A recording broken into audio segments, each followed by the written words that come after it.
Tonight's contest is scheduled for one fall, and it will be a rematch for the Michigan State Cruiserweight Championship.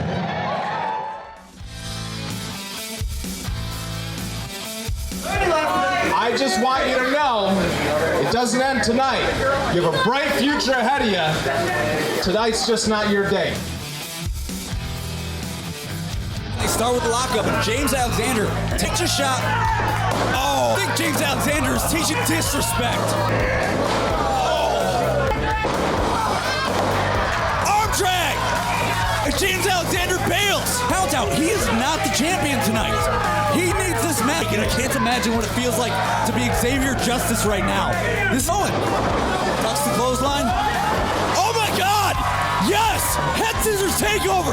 Oh, the tornado DDT! Oh yes! Frog splash! Oh my God! Folks, I thought that was it. Drake is helpless. Being away from any rope right now and his coach.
Introducing first, your challenger. He is perfection personified, James Alexander. Ladies and gentlemen, good evening and welcome to RetroSlam. I am Brian Spencer here with the immense pride being joined by my new broadcast partner, Drew Black. Drew, we have made it to Flint, Michigan. Absolutely, Brian. We are here. We are here for the biggest event in pure pro wrestling history, RetroSlam. And I can't think of a better way to kick off this card than with a rematch for the Cruiserweight title. Can I get security to help with the pipe and draping? Security to the pipe and draping. Thank you. As you may know, it was in Bay City, Michigan last year that Drake, in record time, beat James Alexander and ended an over 5-year run as Cruiserweight champion. Didn't that match end, Brian, in 5 seconds? It had to be at least 5 to 10 seconds for sure. It was one shot and over. Now let's go further back if we can. These men met in Holland, Michigan when Drake was still a junior grappler. He was accompanied to the ring by Xavier Justice, and Xavier Justice had to throw in the towel to save Drake from career-ending injury so James Alexander could keep his the title. opponent. He is your reigning and defending Michigan State Cruiserweight champion. He is the Global Flyer, Drake.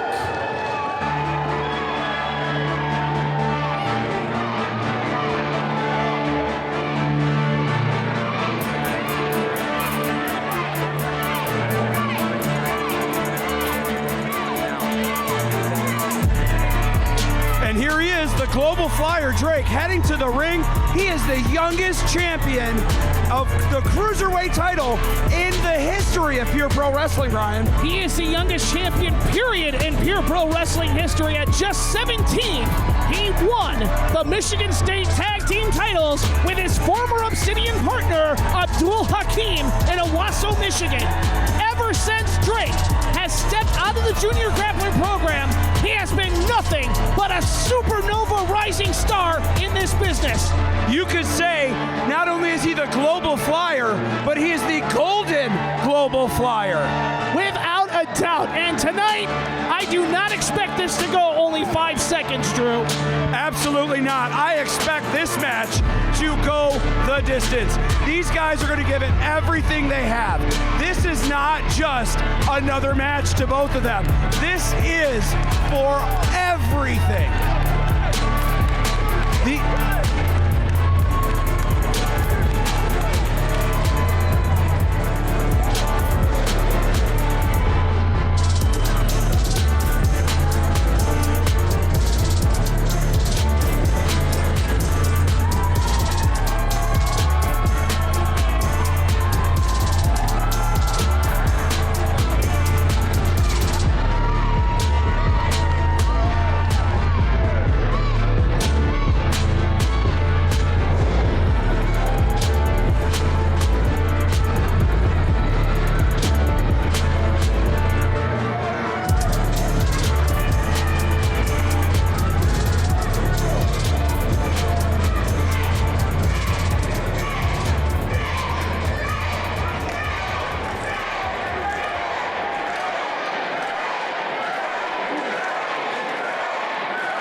Well, this capacity crowd in Flint is definitely on the side of the global flyer, but I want to talk about James Alexander for a second.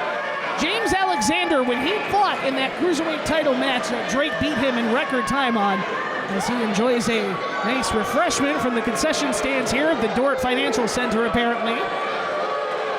James Alexander, after that, he disappeared for a while. I believe he was rehabbing himself a shoulder injury, and he came back not too long ago in Bay City, where he did lose that title and declared himself, I am chasing the title.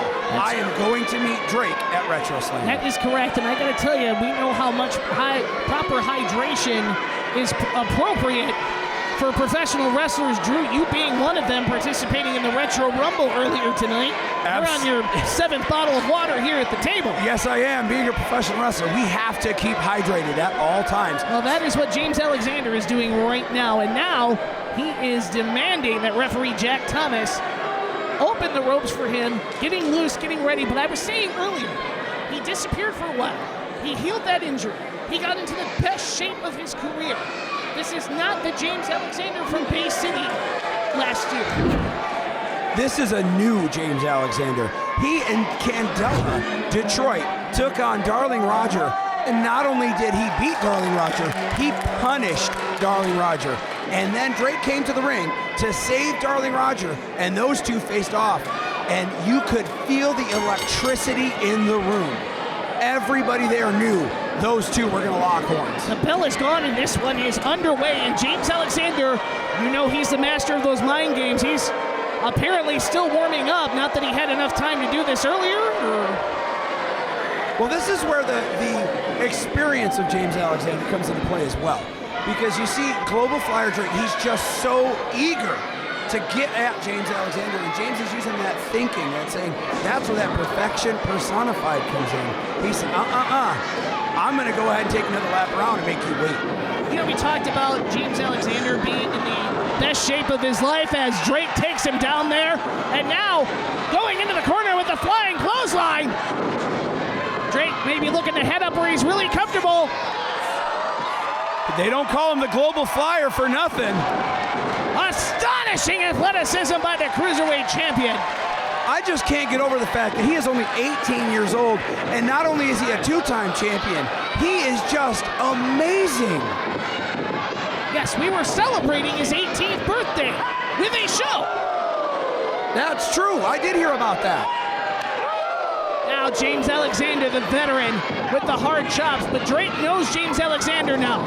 This is their third encounter. This is the rubber match. They are 1-1 now. And we've got an early cover, but a very arrogant cover by the man known as Perfection Personified. He's given Drake that time to kick out. I don't know if he's showing as much respect as you think he should. I'm going to ask you this, Drew. James Alexander, we talked about the greatest shape of his life. He wrestled yesterday in Owasso. Yes, he did. This morning, he had a Tang Soo Do martial arts tournament that he medaled in. You got to admit, this man is in probably the greatest shape of anyone right now. But I'm going to tell you where his downfall is right now, and it's exactly what he's doing in the ring. He's doing his hot dogging and his grandstanding. You need to stay on Drake. But sometimes that time to hot dog and grandstand, that shows, hey, I've got you where I want you, and I'm going to control you now. Well, James Alexander hooked the leg that time and only got a 1, so we're adjusting our gear and starting back to the drawing board, Drew. Looks like he's picking. Oh, Drake's firing back already. That's the heart of the Global Flyer Drake. He showed it when he was when he was in the Motor City Flyers with Abdul Hakim. He even showed it while he was in Obsidian for the early days of Obsidian's formation. And now James Alexander staggered, but missing the splash. Yeah, and James Alexander showing that veteran skill. Did you see how hard his head landed? Absolutely. Oh, man, that was hard. James Alexander with another cover attempt and another kick out by the Global Flyer Drake. And I like what James Alexander is doing. He is going for fast covers. The James Alexander of old would not have done that. He would have been posing. He would have been walking around talking about how great he was. He wants his title back. That he does, Brian. This title means a lot to James Alexander. Like you said earlier, he was a champion for 5 years straight. That is a long time to be the champion. So when you're the champion for 5 years, you see all comers. And then you see you had Drake before. Now this crowd right now getting behind Drake. They love this kid. Everybody loves this kid. James Alexander carried our Cruiserweight division during the pandemic era. He's one of the big reasons why we survived the pandemic era. But Drake is the future of the Cruiserweight division, but just got jammed in the spine with a very hard, muscular knee. And he did ask me to say that from James Alexander. So per James Alexander was the strong, muscular knee. Yes. Okay. Just making sure. Now it seems like he's calling for something, telling everybody I'm the best. Yeah, he's only calling for him being number 1, and that cost him as Drake is a house of fire again. You can't give Drake even a second. Give an inch, he'll take a mile into a springboard clothesline. Going for a cover. Great cover, hooks the leg, but does not get the veteran. Kick out on 2. You have to wonder, Brian, with all the damage that the Global Flyer Drake has already taken right now, if that had a factor into him not being able to hold James Alexander down. Now, James Alexander went off into his own training. Drew, I'm going to ask you, you have seen Drake at Camp Justice training for this match. What are some of the steps he's been taking? I have seen Drake putting in hours upon hours, days after day after day. He is there when the gym opens up. He is the last one out. And double stomp to the back of the neck sends Alexander to the outside. Drake has nothing to worry about. If Alexander's counted out, he keeps the belt either way. He keeps the belt by count out or disqualification as well, Brian.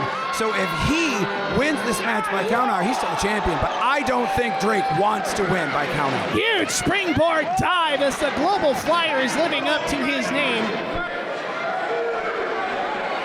And many people may have seen hanging ominously above the ring are the tag team title belts for our 4-way ladder match later tonight. We've been talking about Obsidian.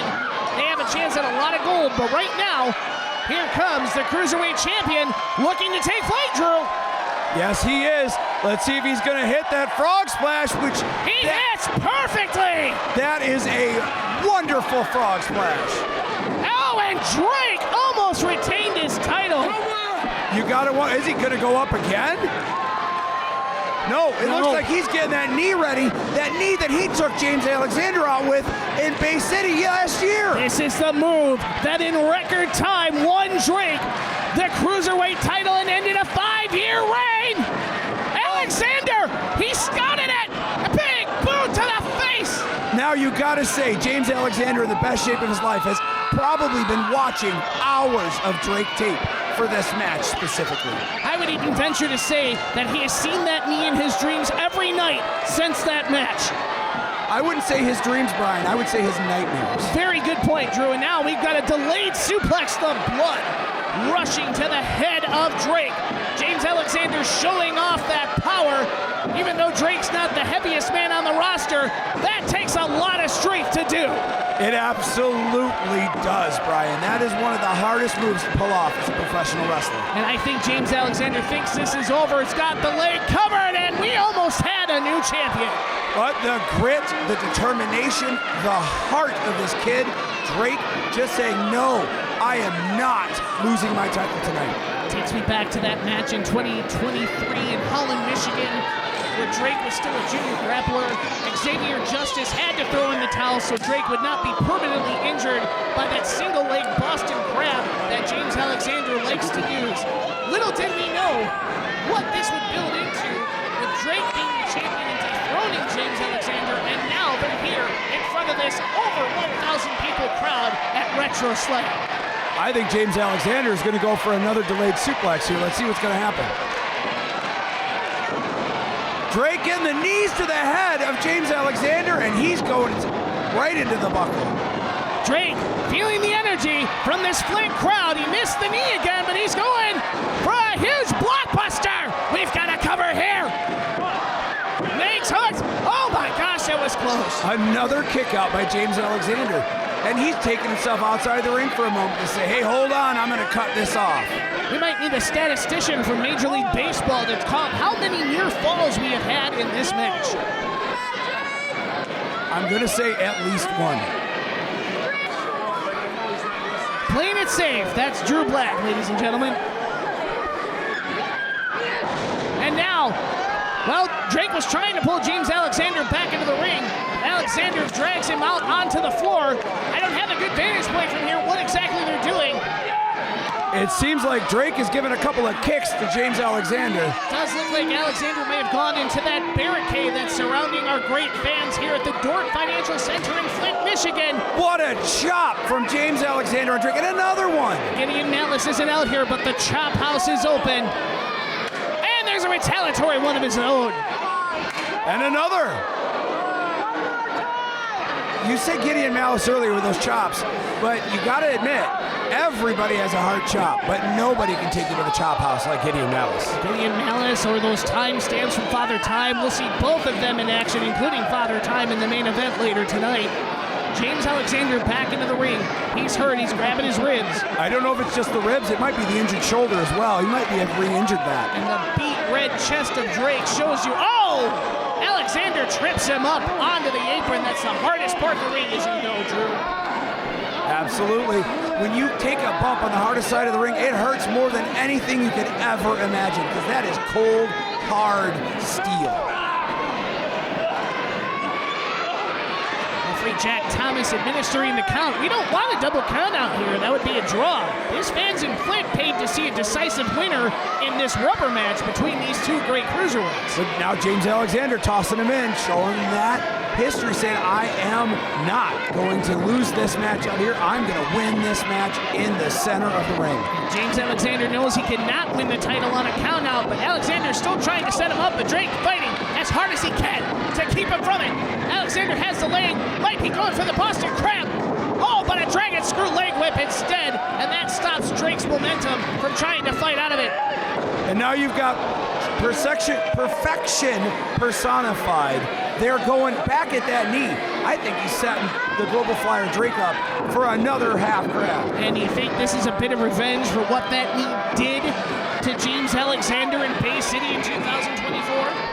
You are correct, Brian. I think he is taking out all that hostility, that anger, that seething hatred he feels towards the Global Flyer Drake.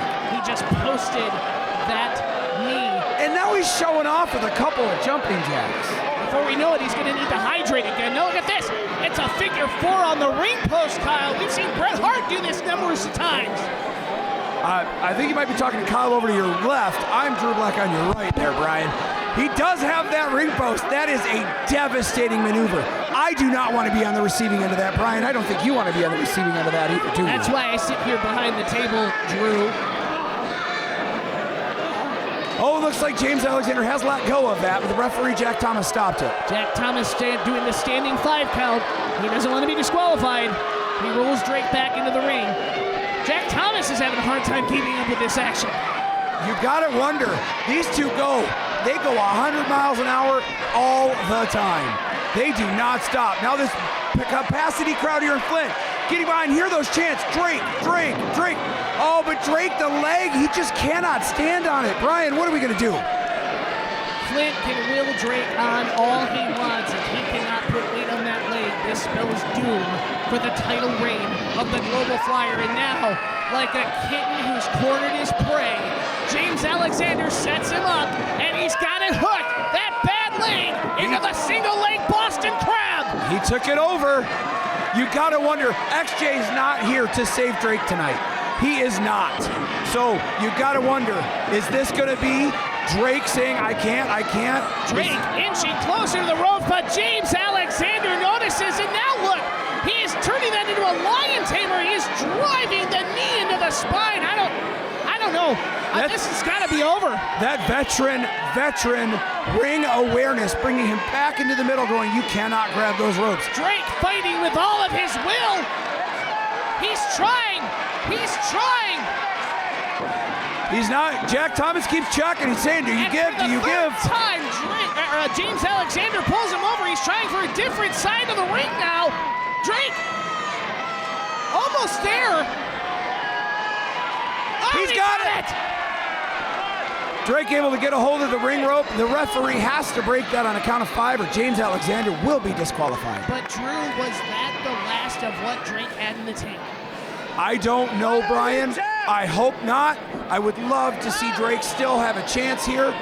I don't know what we're gonna do though. James Alexander just saying, no, today is my day.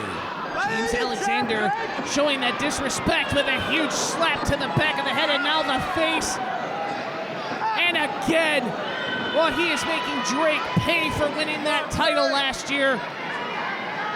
Now grabbing him by the hair. Jack Thomas, you got to look at that and see he's grabbing him by the hair. Give him the 5 count. He just spit in the face of Drake. What a disrespectful move. Oh, and that has pissed Drake off. Look at this. Oh, what a flying knee. And James Alexander might be out on his feet. That might have knocked him out again. We've got to cover 2, 3. Drake retains.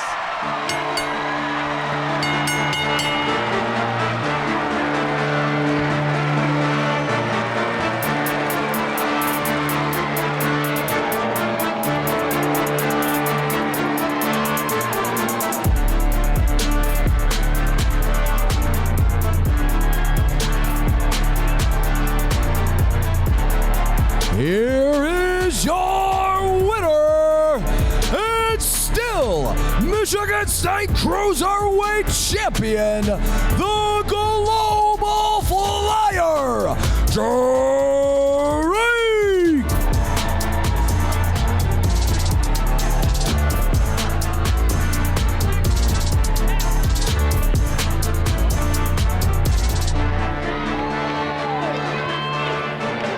Ladies and gentlemen, I cannot imagine the pain Drake is going through right now, but what an unbelievable victory. But ladies and gentlemen, coming up next at RetroSlam, Obsidian has the chance to win their first of 3 titles of the evening as their representative, the Enforcer, Chaos, battles Tenchi for Tenchi's Michigan State Women's Championship. Flint, what did you think of that opening contest? Let's give it up one more time for Drake. Our next contest is scheduled for one fall. It will be for the Michigan State Women's Championship. Introducing first, your challenger. She represents Obsidian. This is Chaos!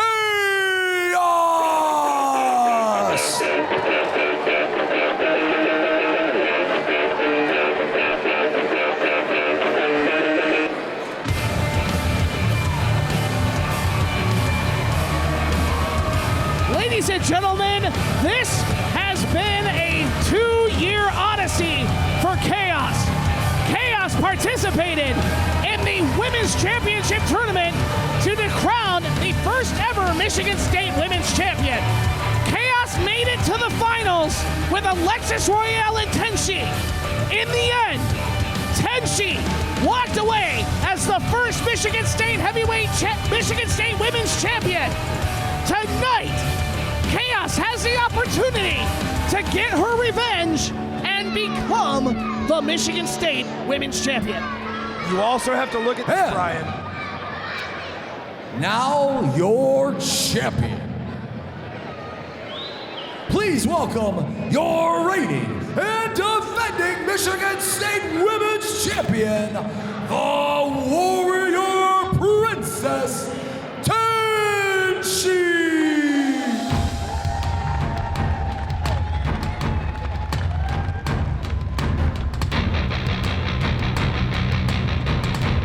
Here she comes down to the ring, the Warrior Princess Tenchi, who you were just talking about, the Michigan State Women's Champion.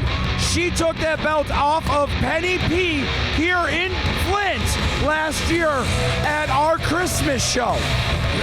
Drew, I was in Holland, Michigan, the night Tenchi had to relinquish the women's title due to injury. It was at that time that Penny Poindexter ended up winning the vacant Michigan State Women's title. And you are correct. Tenchi came back with a vengeance and got her title back. Now she has to defend that title here in Flint against Obsidian's own Chaos. You have to think, with the amount of title matches that Obsidian has here tonight, is this going to be number 1 of 3? Obsidian's least amount of odds of walking out of here with a title is a 1/3 chance, Drew. That is correct, but we can also look at this as this might be the first of the 3 titles that they bring home. It's absolutely true. 1 of 3, 2 of 3, or going for a clean sweep. As they say in baseball, sweeping the series at 3 games, it would be 3 titles for Obsidian.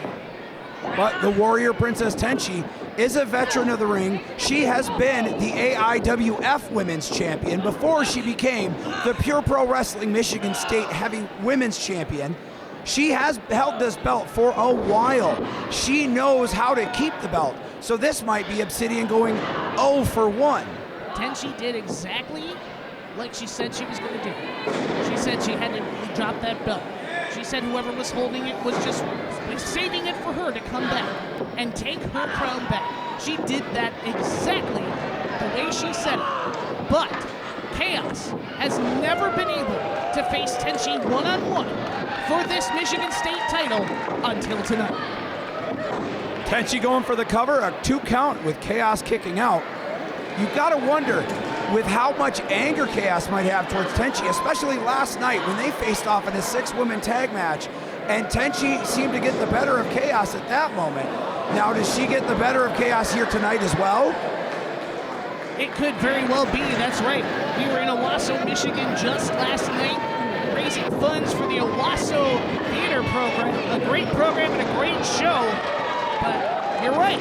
These guys got a little banged up last night before RetroSlam. Tenchi with a swinging neck breaker going for a cover attempt. Chaos kicking out at 2. I wonder, so Chaos, like you said earlier, has had multiple attempts but has not been able to take out Tenchi. Does she have it tonight? Throw a Tenchi, put their shoulder into the ring post. Did right you see into that, the Brian? post. Chaos is measuring with a huge lariat, taking down the Michigan State Women's Champion. It's amazing to think that in the 2.5-year reign of, or the 2.5 years of existence of that belt, only 2 women have held it. Yeah, you're right. The Warrior Princess Tenchi and Penny P. Does Chaos become number 3? If you ask Chaos, she should have been number 1. However, she has a chance to wrong that right tonight and bring the first bit of gold to Obsidian. Right now, she's just got a hold of Tenchi, just walking her around, saying, I have you now. What a vicious back club. And how many times do you see somebody trying to jaw-jack and intimidate the Warrior Princess? Not often, Brian, but when it comes to Chaos, she does have the ability to intimidate people. She's the only one who could probably get away with that. And a snap suplex by the I like to call her the enforcer of Obsidian Chaos. Huge leg drop to the champ, and we've got to cover here again. Another kick out of 2. I'll tell you what, Drew. Everybody knows what's on the line. We are seeing quick covers. We are seeing quick wins. They know. Everybody knows what's at stake being on this card tonight. Absolutely. This is a fight. They are trying to win. So you got to get the quick covers. If you want to take that title home, what a world's strongest slam by Chaos. Unbelievable. We've got to cover. And kick out of 2. Potentially knocking the wind out of the Michigan State Women's Champion. You know, I talked to Chaos. I got a chance to be with her Tuesday as we were promoting our shows coming up in Holland, Michigan. Was that the chaotic ending? I believe it was. It was the chaotic ending. There's 2. We have a new women's champion. We have a new women's champion. Chaos has done it. Chaos has finally beaten the Warrior Princess. Ladies and gentlemen, Out of nowhere. your winner and new Michigan State Women's Champion, representing Obsidian, Chaos. A 2-year journey has just been realized. Chaos is the Michigan State Women's Champion. She has dethroned the Warrior Princess in Flint, Michigan. What a victory! Now you gotta wonder, Brian, is she gonna rule over the women's division with an iron fist? 100% she is! Now, folks, our next contest is a homecoming for 2 Michigan-grown talents who have taken their talent to TNA Wrestling. Our following contest is scheduled for one fall. Introducing first from Saginaw, Michigan, the Mad Dragon and TNA Impact Superstar, Rohit Raju.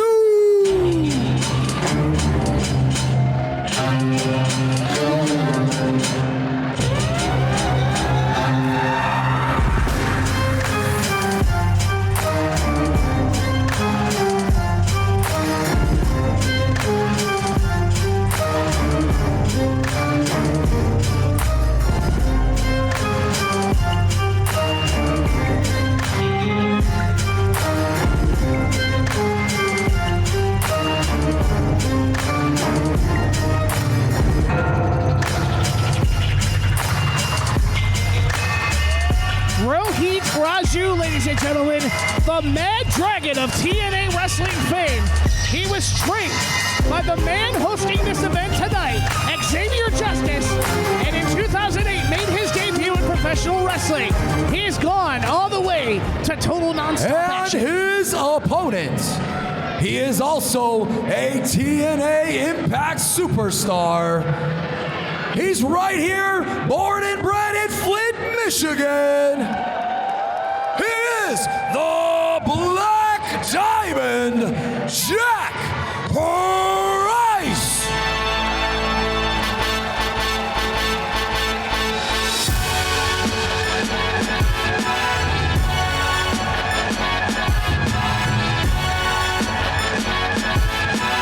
Brian, is that the Black Diamond Jack Price representing the Flint Firebirds? It sure is. It's great to be home for the Black Diamond, traveling around the world for total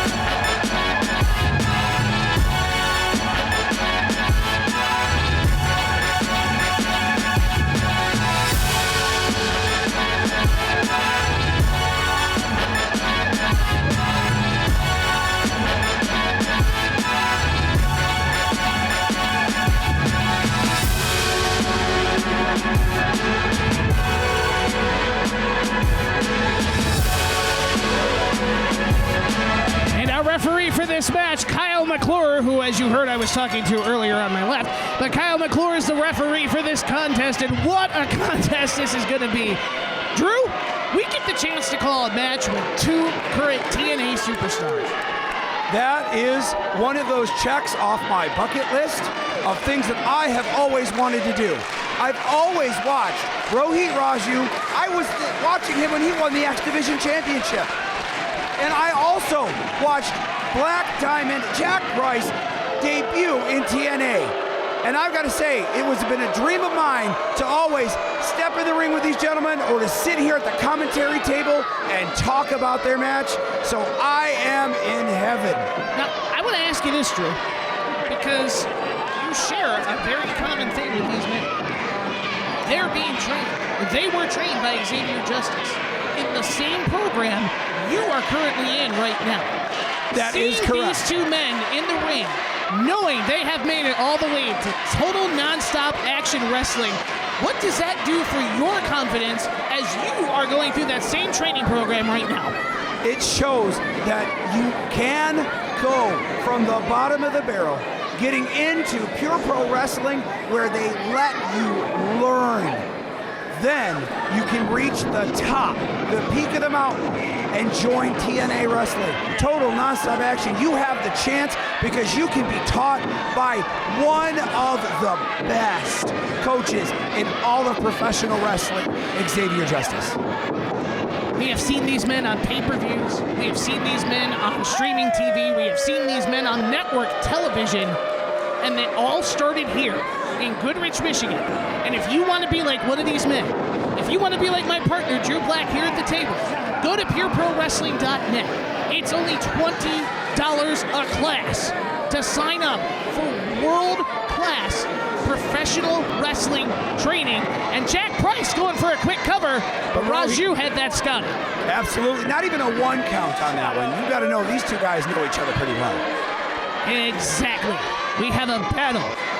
I don't even want to say TNA superstars, we do, but we have a battle of Camp Justice graduates in that ring right now.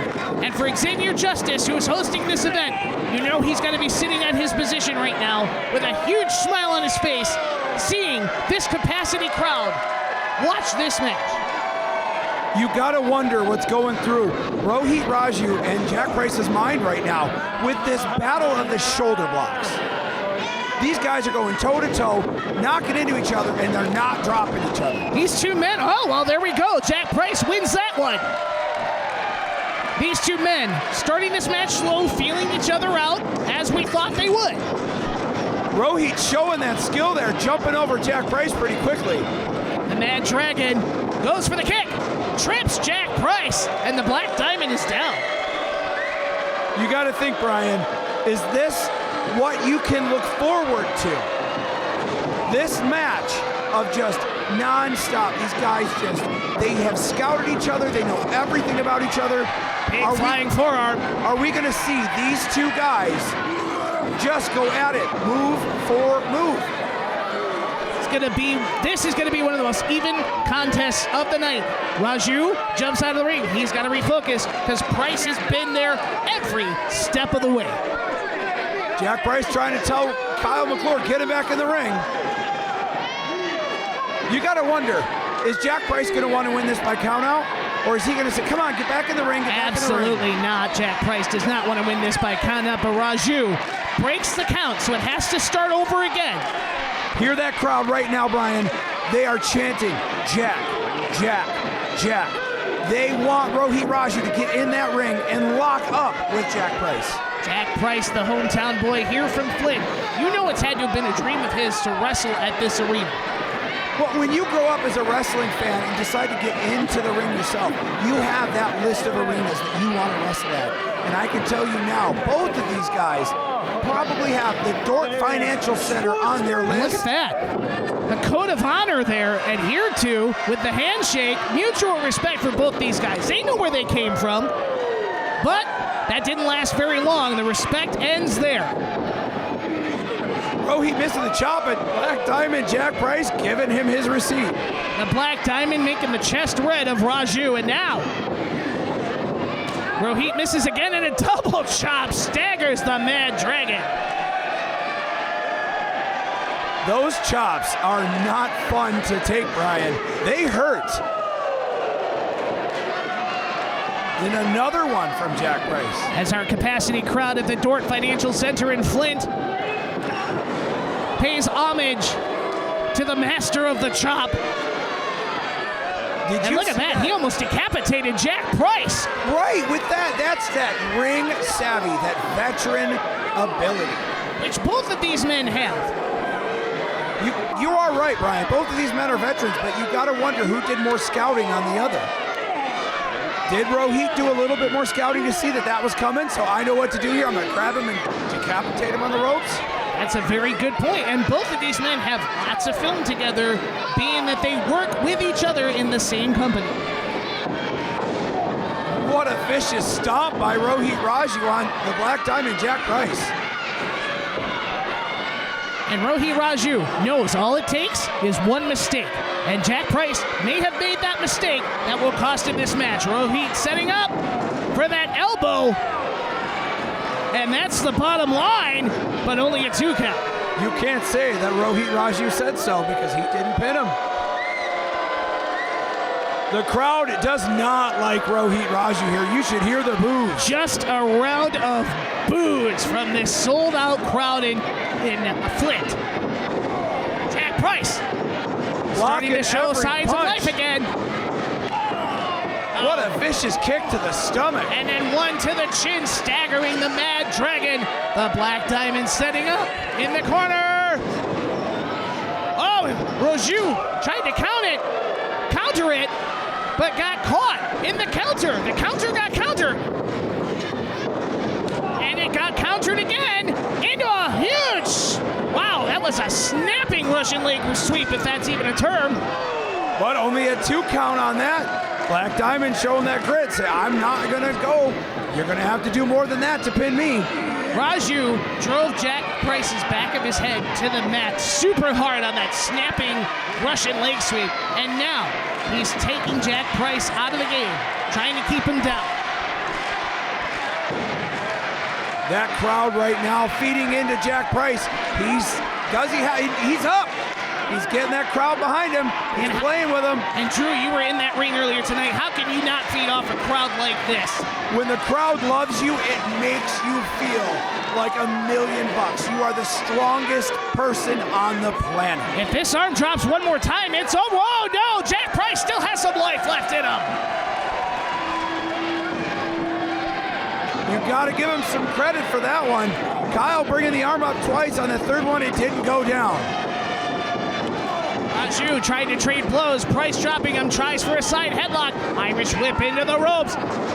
Shoulder tackle brings down Price, breaking his momentum. Raju off, leaps over. Hands drop kick by the Black Diamond. Raju is out on the floor.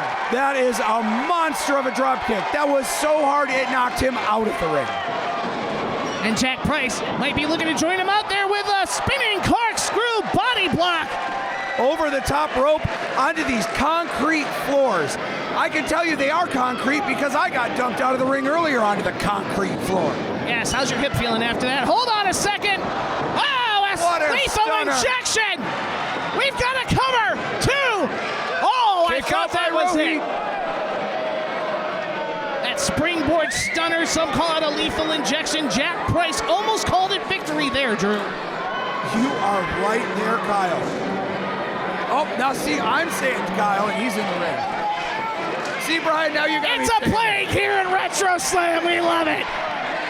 RetroSlam, our biggest event here at the Flint Dort Financial Center. Rohit Raju on the shoulders of Jack Price, giving him the elbow to get off. Tried for a super kick, but missed. Jack Price with that leg lariat. And we're going for a cover. Kyle in the ring, down for a cover, and oh my gosh, that had to be just a millimeter off from a victory. I wonder if that was 2 99/100ths. I thought his hand hit 3 from my vantage point here, but apparently there was maybe, like you said, just maybe a hair, like on the back of your hands. There we go, we're going for that spring. Oh, what a knee to the face! That is a vicious knee. Rohit Raju going to the air. What's he going to do here, Brian? Raju, the Mad Dragon, is setting up for something into the double stomp to the chest. We've got a cover. There's two. Oh, she does not get the victory. I got to think that's 2 and 999 1,000ths. You're the math whiz here. You got this crowd right now. They're alive. They're getting behind Jack Price. Get up, Jack, get up. I don't think Kyle McClure, our official in this match, can even believe that match did not end there. Wait a minute. Price has him rolled up. Boy. 2. Only a 2. Go behind from each man. Attempting a sunset flip, a rollover. That didn't work. Another waist lock. They go behind waist lock. Another attempt to say, wait. Kyle McClure is being grabbed by Rohit. Oh! Rohit Raju with the low blow. A Mad Dragon right to the ding-ding. And a flying knee. I think he's in. That had to knock out Price. There's 2. Oh, not like this. Come on, Here Rohit is Raju. your winner, the Mad Dragon, Rohit Raju.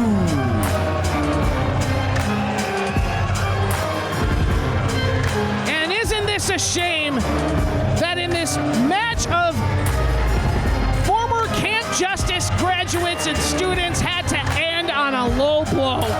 On a dastardly, dirty low blow, where he grabbed the referee to make sure he couldn't see it.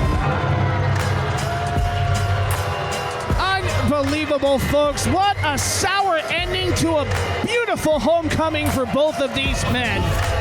But Introducing your first team.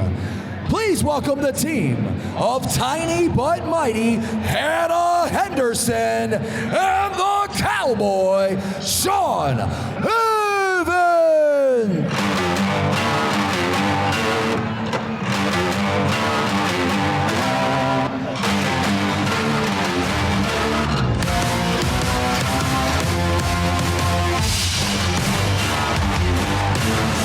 And as we stated before this match, Drew, this is a bit of a Nomads reunion.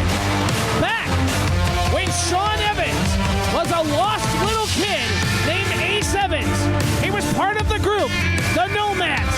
Hannah Henderson, after coming through the Junior Grapplers program, was also a member of the Nomads. They have since gone their separate ways, thanks to Gideon Malice disbanding the Nomads. Sean Evans is now a grown man. Hannah Henderson has now traveled all over the Midwest, honing her craft, and they are reunited for this tag match tonight. Brian, And making her way to the ring as part of their opponents, she is the knockout nerd, Penny P.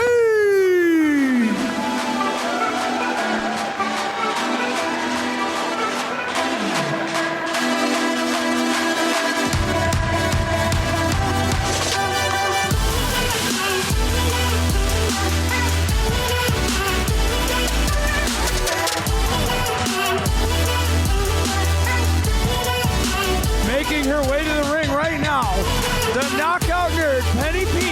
She's going to be taking on the team of Tiny But Mighty Hannah Henderson and Sean Evans. Like you said, a reunion of the Nomads. But I wonder, Penny P's here alone. Does she have a partner tonight?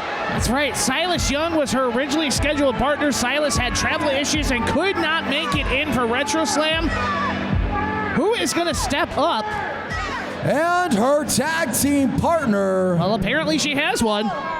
Darling Roger and his good friend, the Chairbot. What? That's right, Brian. Darling Roger, last night in Owasso, Michigan, made friends with the Owasso High School robotics team and their buddy Chairbot. Brian, if you look to your left right now, you can see Chairbot. Chairbot was built by a high school robotics team. They decided, And guys, the Owasso High School robotics team presents to you the Chairbot. How do I not own one of these in my life, Drew? You're right. This thing ring is amazing. Roger, let me have that. Oh, wait a minute. Never mind. That's too fast for me. Roger, be careful. I don't want that chair to possibly kill me. Hold on tight, Roger. Right now, you can see we have one of the members of the Owasso High School robotics team driving Darling Roger to the ring. These kids put a lot of time and effort into this robot. They built it from scratch. Drew, is this a zero-turn robot? I believe so. It is a zero-turn robot. Well, it's taking Roger all over the Dordt Financial Center here.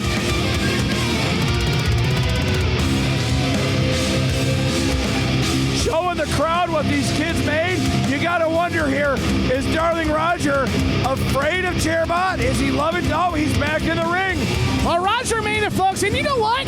I just thought of something. This is a good matchup, a good teaming up for Penny to have because Roger and Penny share a lot of qualities. Brian, they do in fact. Roger is an indie darling. They call him the Darling Roger for a reason. The dive bar superstar.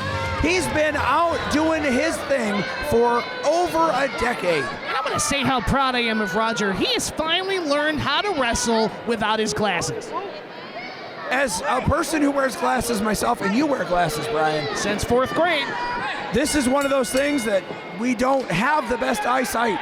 And seeing someone who doesn't need to wear his glasses to wrestle, that's just amazing. You could even say it's darling.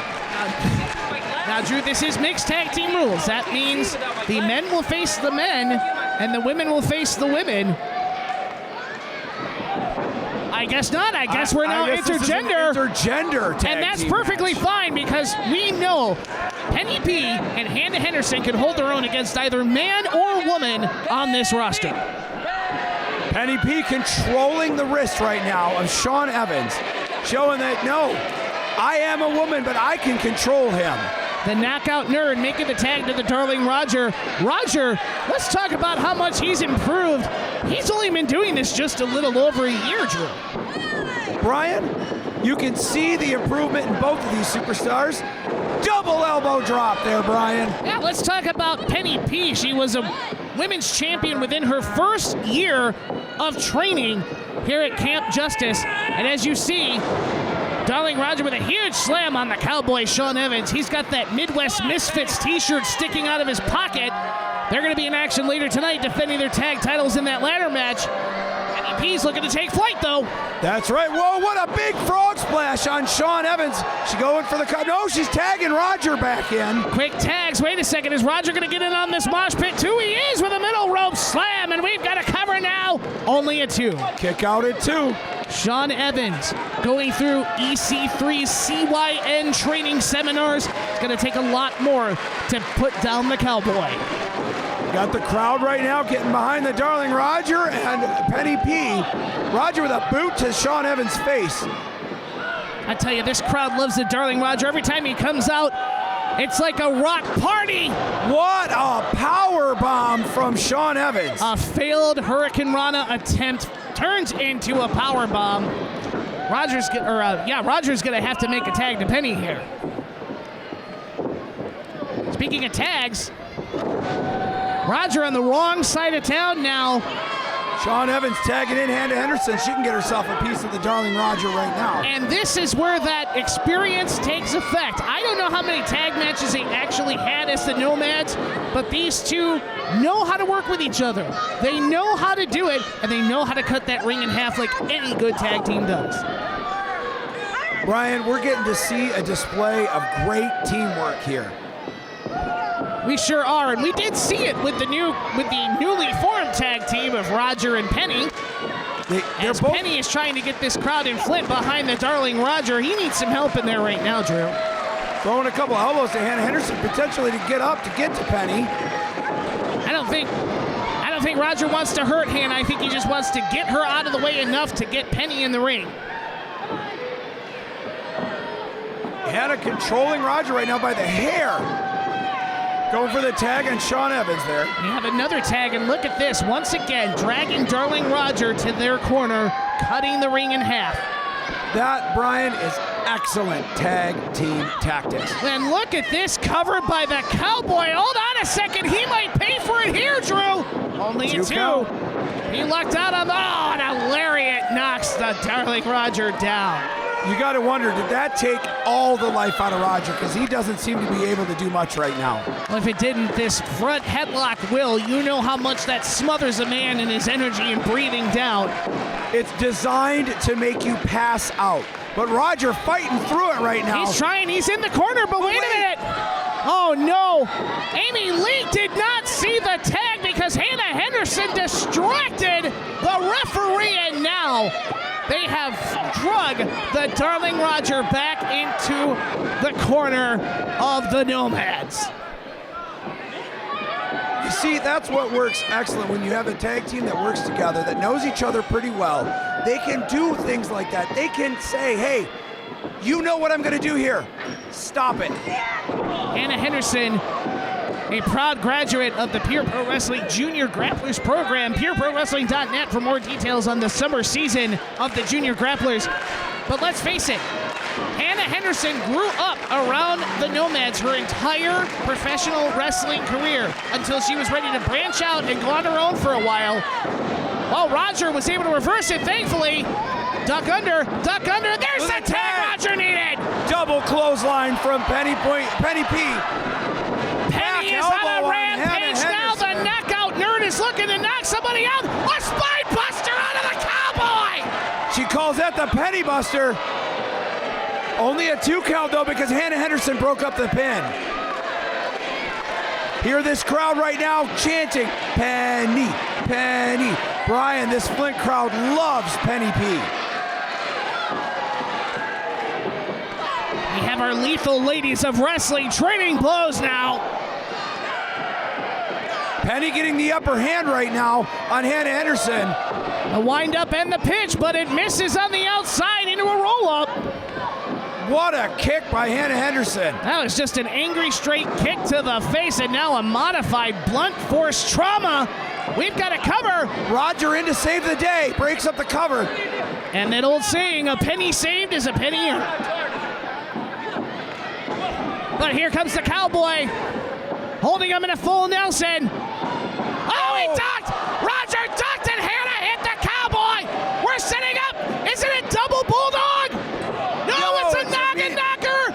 And a double bulldog! What a shot by Penny and Roger! And they take the upset victory here in Flint!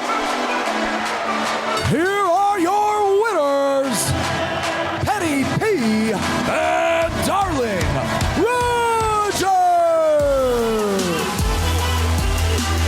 There we go. The tag.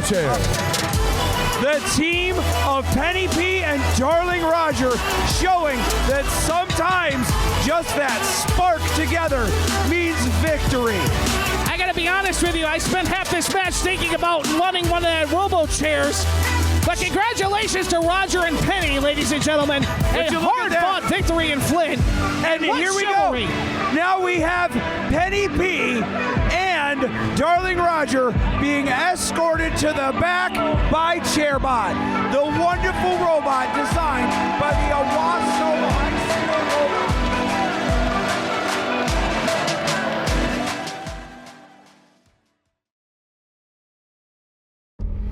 Astro. 2 years ago, we beat each other into the ground of that very ring. Oh, drops him for a second.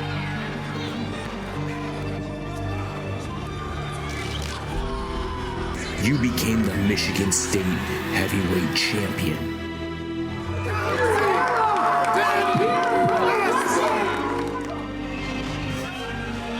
Eventually, you lost that title and you had to take a break.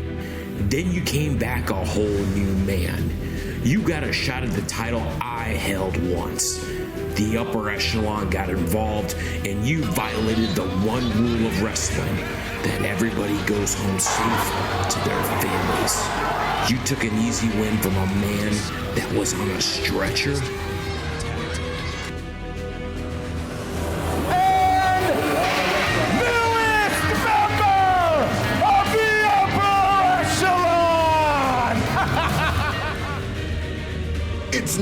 rocket science. I left the Rocket Man behind because today you're facing the Galaxy Collector, Danny Astro. I picked up a couple of tricks from your playbook, Dylan Knight. You got booted from the upper echelon because you no longer have it. Well, Jack Kelly here understands greatness, and that I am. Title versus career, Astro and Knight at RetroSlam. Now you want the AIWF Continental Championship so badly that you're willing to put your career on the line for it. We need somebody that will give us a decisive winner. Special guest referee, Dylan Derringer. High profile, I hope you said your goodbyes, because at RetroSlam, your career is finished. Astro, I want that title because I know how much it means to you.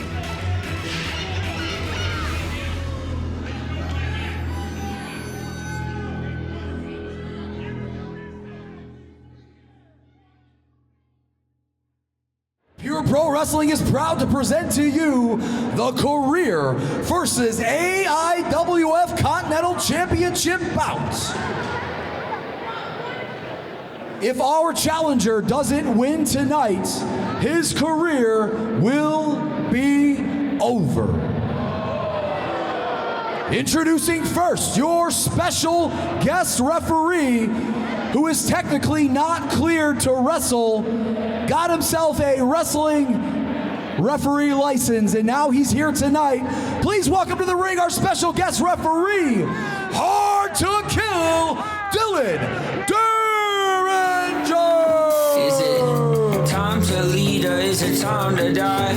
Time to race hell or walk on by. Is there anybody out there that's paying attention? Yeah. Is it time to speak up or time for silence? Time for peace or is And Drew, as we prepare for one of our big main events this evening, hard to kill Dylan Derringer. They didn't kill him, they just broke him a little bit. He'll be back in the ring soon enough. But tonight, he holds not only the fate of the AIWF Continental Championship, but the fate of a man's 25-year career in Dylan Knight in his hand. You gotta wonder, is he gonna be impartial here? Danny Astro put him on the shelf, but he had that long feud with high-profile Dylan Knight, where they battled everywhere. Who is he gonna wonder, and who is he gonna follow for? Or is he gonna be impartial and down the middle? And we'll follow up on that next, but right now let's go back to our host, Xavier Justice. And ladies and gentlemen, are you ready for the first of our triple main event?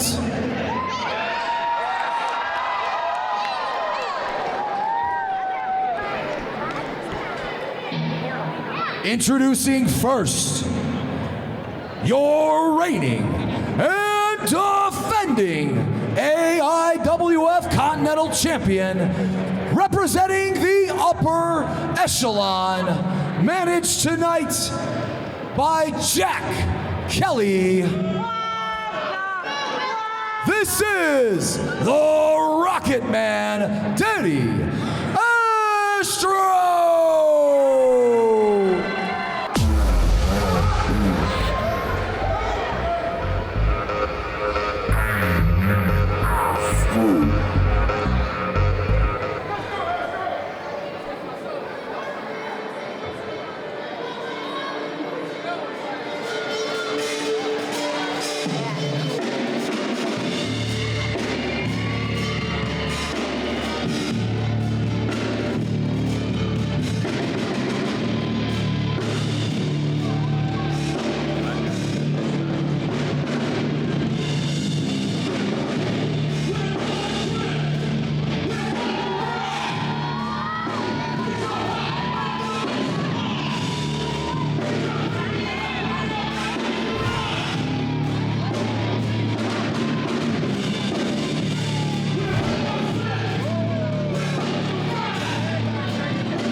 the AIWF Continental Champion Danny Astro, dressed very ominously like Darth Vader tonight. What does this mean for Dylan Knight? Well, Brian, Danny Astro has specifically said, I am leaving here the AIWF Continental Champion, and I am leaving here knowing I ended Dylan Knight's career. And his opponent. Please welcome to the ring, high profile, Dylan Knight!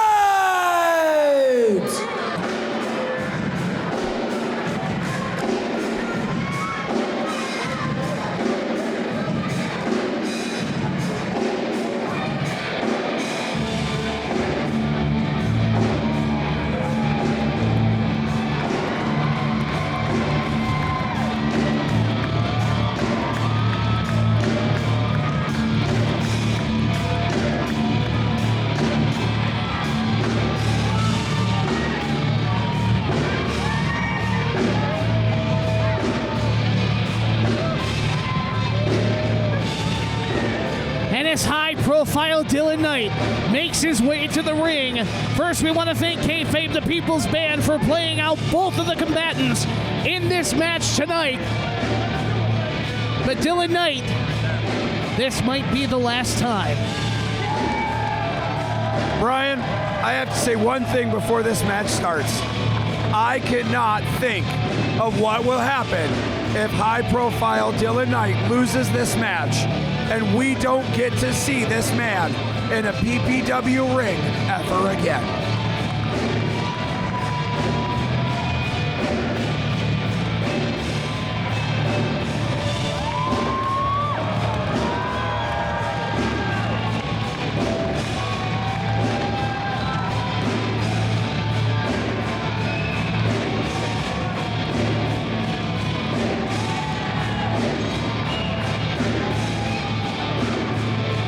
I want you to notice something too, Drew.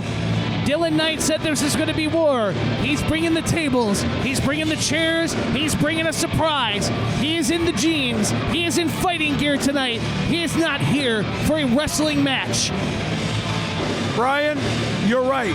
He's not here for a wrestling match. He is here for war. This man's career is on the line.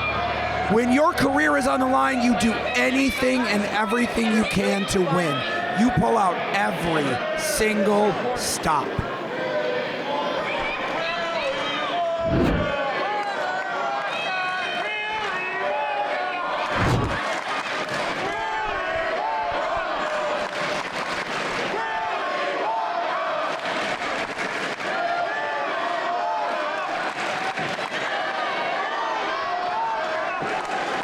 Don't even know where to begin with the story of not only the three men in the ring, but the one outside of it as well, the one you have to watch out for, Jack Kelly.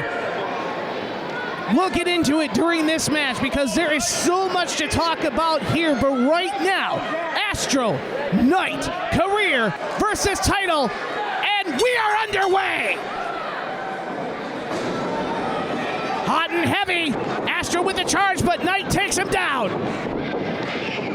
Dylan Knight and Danny Astro have a history like we saw in the video package earlier. These guys have gone toe-to-toe so many times that they know everything about each other. Is Dylan Knight going to pull out everything to win, or is Danny Astro going to say, I went and learned something new, Dylan Knight, I got your number? I want to take you back. I want to give you a date, Drew. It was Saturday, June 25th, 2022. It was at the Flint, Iceland Arenas. It was right up the road on Elm Street, here in this same city. Danny Astro walked to the ring and left with Dylan Knight's Michigan State Heavyweight Championship belt. You gotta wonder, Brian, is that something that high-profile Dylan Knight has never forgotten? Absolutely not. We know he hasn't. He went on a tear to get that Continental title and then feuded the entire year of 2024 with Dylan Derringer, the guest referee. But Brian, I'm going to stop you for just a second. Joe, did you just see what Dylan Knight threw into the ring? I certainly did, and I have a bad feeling that's only the beginning of the torture we're going to see in this match. Dylan Knight is already pulling out the chairs. He's already saying, this is war, kid. He's measuring Astro on that chair, and all Dylan Derringer can do in this style match is just sit back and count the 3 or call the submission. Dylan Knight getting the crowd behind him saying, hey, look at you. Look at this. I'm better than you. Oh, Danny Astro getting away from the baseball side and throws that chair right into the face of Dylan Knight. And now, Jack Kelly, the hemorrhoid on the buttocks of life, fanning his protege, Danny Astro, and I can't believe I'm even saying that, Drew. I have not heard someone compare Jack Kelly to a hemorrhoid, but Brian, you are right. He is a pain in the butt. That's right. This is a family show here, folks. We're trying to keep it as PG as possible, but everyone knows my feelings with Jack Kelly. As Danny Astro is now going to work on a hurt and staggered Dylan Knight. The interesting thing about this match, Kyle, is they can fight everywhere, but they've got to win this in the center of the ring. They can go from pillar to post, up into the bleachers, over here to the commentary table. They can go everywhere. No, don't wish that. Don't wish that, Drew. Brian, I'm not wishing that. I'm just saying that they can do that. Oh, and Dylan Knight laid out by the chair of Danny Astro. You got to see this vicious side here of Danny Astro. Since he took out Dylan Knight, which I was there, I witnessed him do horrible things to Dylan Knight. This vicious monster side of Danny Astro is out. I'm going to take you back to 2022 again. It was when Jack Kelly presented Danny Astro with an exclusively made shirt to have Danny Astro join the upper echelon. At that point in time, Astro turned it down. He wanted the title. I cannot imagine what Jack Kelly said or did or even paid to convince Danny Astro to join the upper echelon just 2 years later. You got to wonder, Brian, was it, hey, you're going to get the belt now. You're going to take out hard to kill Dylan Derringer. That brought him to the dark side of the upper echelon. The dark side is exactly it. That is why he is dressed as Darth Vader. But Dylan Knight, he may not be his father, but Dylan Knight is looking to be Astro's daddy today. Reverse Russian leg sweep. And now it's got Dylan Knight into a submission hold here. Wait a minute. That's called the radio silence. That's the Kojia clutch. That is the radio silence that Astro is using. He might have Dylan Knight out here. Remember, it's pinfall and submission, Drew. Brian, you can win by making your opponent say I quit, but I don't think Dylan Knight will ever say I quit because his career, his life is on the line. But Dylan Knight doesn't have to say I quit. He could pass out, and then it's in the hands of the referee to stop the match. And we know what Danny Astro will do when you are in a medical situation. And now, Dylan Knight with the chair, seeking revenge. Here it comes. Vicious chair shot to the back. It's the leader of the dark side versus the Jedi Knight in this one, and it's gonna be a duel of the fates. Who will be the champion? Will a career be over? Dylan Knight already donning the crimson mask right now, Drew. I was just gonna point that out, Brian. We can see the crimson mask already there. He's already bleeding. The man is a weapon now. All he sees is red. That mercury taste, that warm blood dripping down. Dylan Knight seems to be fueled when he's hurt. As we've seen in matches like this before, these men have torn apart this city before in their matches. You got to think this man will do anything to win, to save his career. So a little blood is not going to stop him. And right now, he just wants to measure Astro with a chair, take his time and enjoy it, because he knows that AIWF Continental Championship is right within his grasp. Oh no! Oh no! What a vicious shot to hard to kill Dylan Derringer. He didn't mean it. He didn't mean it. You can tell he didn't mean it. Wait a minute. Here's Jake Wilder from the upper echelon. Here comes Cody Manning. Cody Manning. They've got a ladder match later. What are they doing here? They're getting involved so Danny Astro can take out high-profile Dylan Knight, and he can win the match and end his career and stop the thorn in the side of the upper echelon that Dylan Knight is. Drew, we were so caught up in the hype of the match, we forgot about the wild card, the numbers game of the new upper echelon. Danny Astro is not alone. He has Jack Kelly. He has Cody Manning. He has your mom's favorite wrestler, Jake Wilder. That's what he calls himself. But look, the Midwest Misfits are Here comes the Misfits. Backup for Dylan Knight. And the Misfits have been teaming with Dylan Knight lately to try to take down Jack Kelly's new upper echelon. They better be careful. They have a ladder match not too far from now.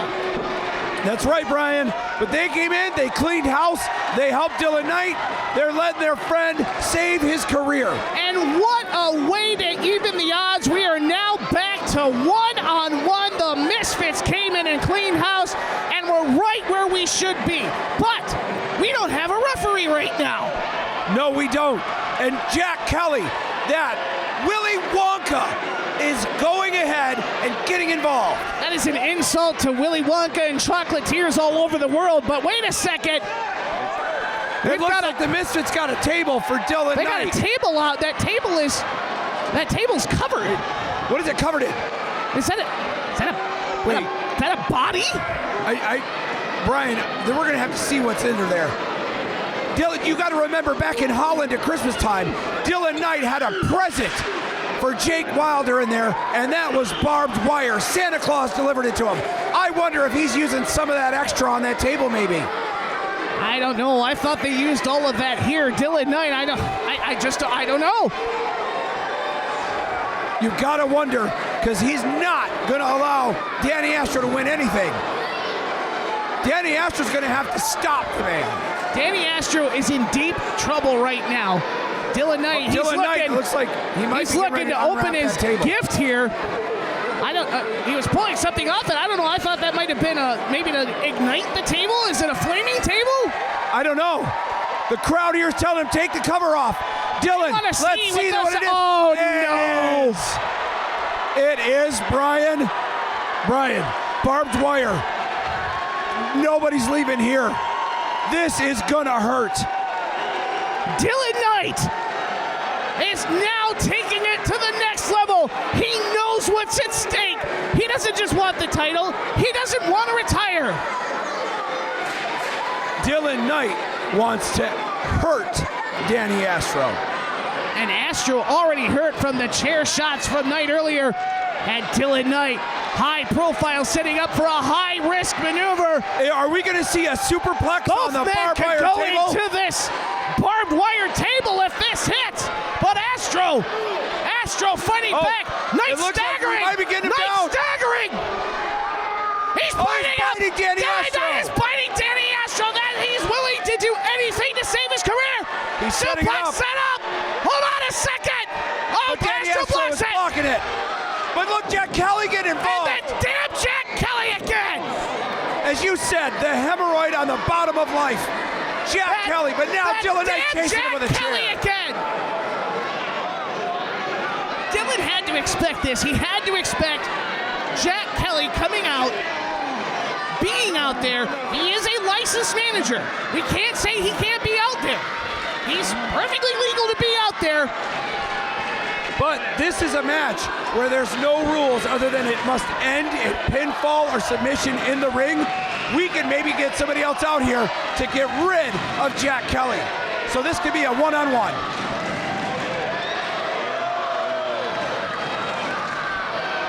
Danny Astro has Dylan. Oh, he's going for the eyes. Dylan Knight went for the eyes off of the AIWF Continental Champion to save himself from being power slammed onto that barbed wire table.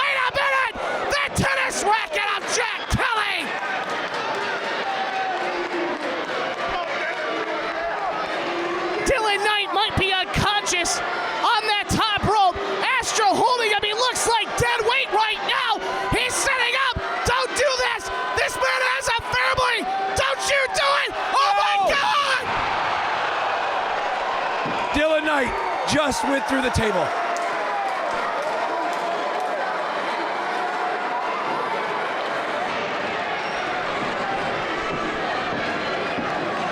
Referee Jack Thomas has just run down there. I don't know if he's here to check on Derringer or Knight or Astro or who knows. There's bodies laying everywhere. This is a war. Dylan Knight promised a war. This is a war. Astro making the cover. 2. No! Knight got the shoulder up. He just got the shoulder up. The career is safe for now.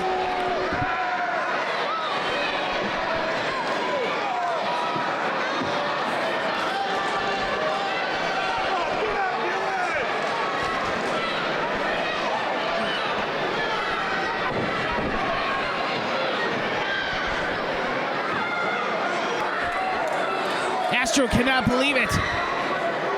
That did not end Dylan Knight. And now!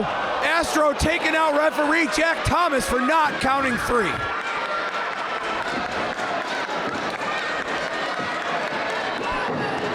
Astro doesn't know what to do. Dylan Knight is caught in that barbed wire. He is dragging the table, but is dragging the carcass of High Profile with him. Oh, it's pulling away at the skin and flesh.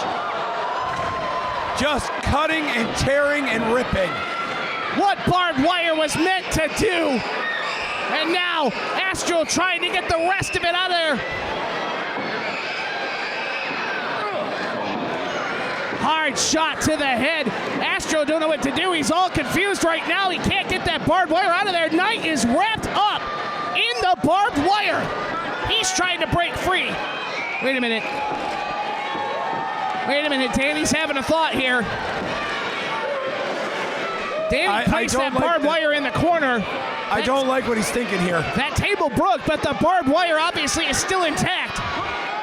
What does he have in mind? Meanwhile, our assigned official Dylan Derringer back in the ring. Is he going for a Death Valley driver? Onto the barbed wire? Oh, he was! He was! Knight stopped it, and Derringer is down again, Drew! We've got a cover! There's no referee! There's Derringer! 1, 2, we have a new champion! No, we don't!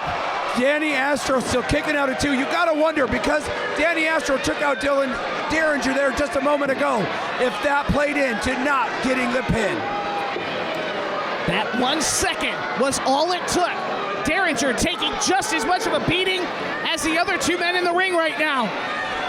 Remember, Dylan Derringer not cleared to wrestle, but he's involved in this fight too.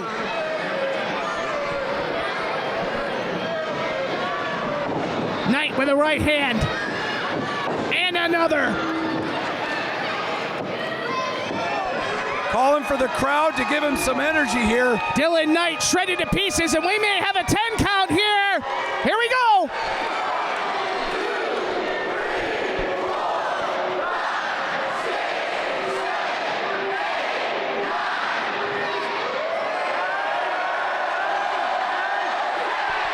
Brian, we got the full 10 count. That's right, and normally they count backwards for a blast off. Here's the wind up and the pitch, and it's out of here. Danny Astro laid out. Dylan Knight feeling it now. He knows, Drew, that he's going to become Continental Champion. He's just setting him up now. He's got it going. The crowd here behind high-profile Dylan Knight. Danny Astro laying on his back. Getting up here, though. What is he going to get into? It looks like Dylan Knight setting him up. Dylan Knight setting up for the Profiler.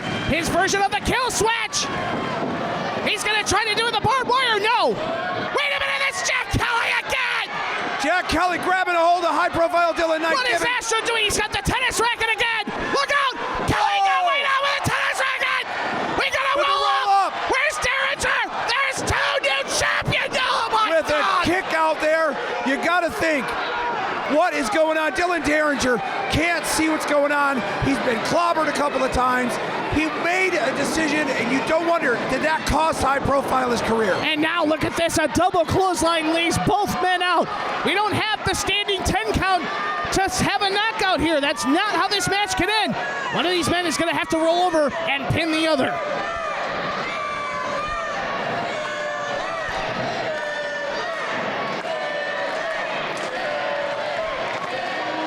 There's not much Derringer can do here except let these men try to get up.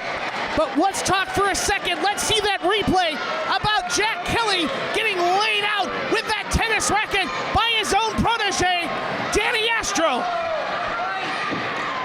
And now Jack Kelly has been neutralized. The upper echelon has been neutralized, Drew. It is down to just Dylan Knight and Danny Astro. It's career versus title. Feel this electricity in Flint. These fans are loving this match. Brian, I myself am loving this. You're loving this. Everybody can feel this. What are we going to see? Are we going to see a career, or are we going to see a title change? We're seeing two men trade blows, and look, another into the back into the radio silence. Back into the radio silence. Dylan Knight has lost a lot of blood. Can this be the end of the career of Dylan Knight? He's reaching. He's reaching. He's reaching, but he has not tapped yet. Dylan Derringer waving it off. Dylan Knight is fighting, but he's slowly fading. Dylan is fading. Astro with the radio silence. This crowd in Owasso, the arms dropped once. The arms dropped twice. If it drops a third time, the career is over. Oh, not Dylan Knight. Has some life left. He's still fighting with Danny Astro, raining blows down on the face of Dylan Knight. As soon as Astro saw that sign of life, he pounded Dylan Knight, and now Knight might be out of it for good this time. Danny Astro asking. Dylan Derringer checking on him. But maybe he might be giving him a little bit of extra life. Derringer, he might call the bell. He might stop this. He has every right to. But is he going to stop it with that history with Danny Astro himself? He can't bring himself to do it. Oh, no. Hold it. Oh, no. Oh, no. The career is over. Ladies and gentlemen, your winner and still AIWF Continental Champion, Danny Astro.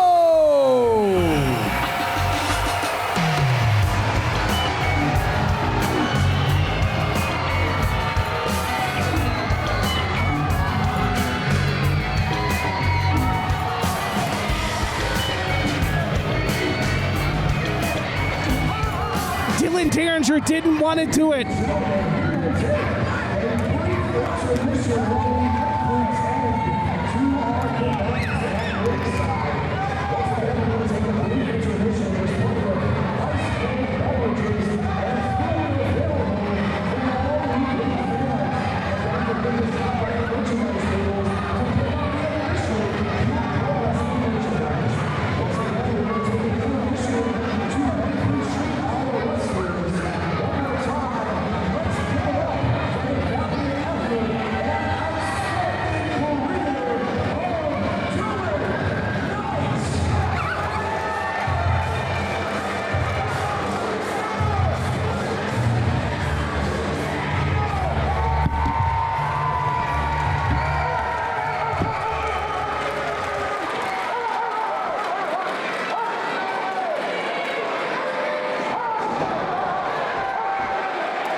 Now our next contest is a 4-team ladder match.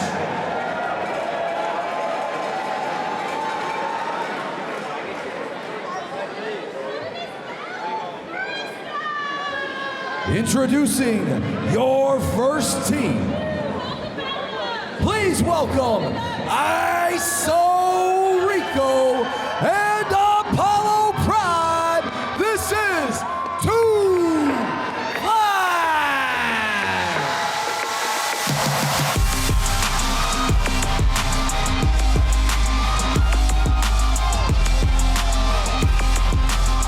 Well, folks, we have to regroup and get back to this show, a RetroSlam, and we have what's going to be possibly the sleeper match of the night, a 4-corner ladders match.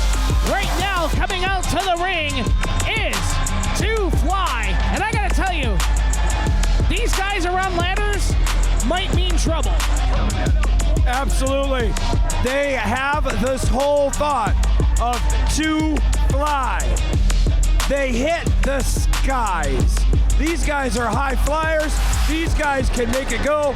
If you look in the ring, we have Apollo Prime and Iso Rico. Apollo Prime can almost get those belts himself standing there. He may not even need a ladder. He can jump up there and grab them.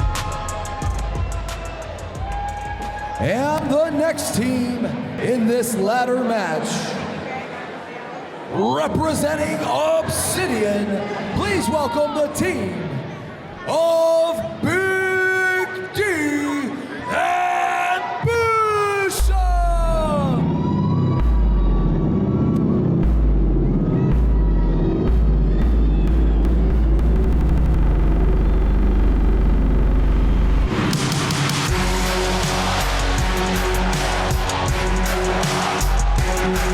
Now you talk about 2 men who may not need a ladder. Get a look at the meat that is coming to the ring now. You have the 6'4", 320-pound monster, Big Dom. And he is coming with Bishop, who himself is not much smaller than Dom. The 2 monsters of Obsidian. These guys have a chance to take the second titles home to Obsidian.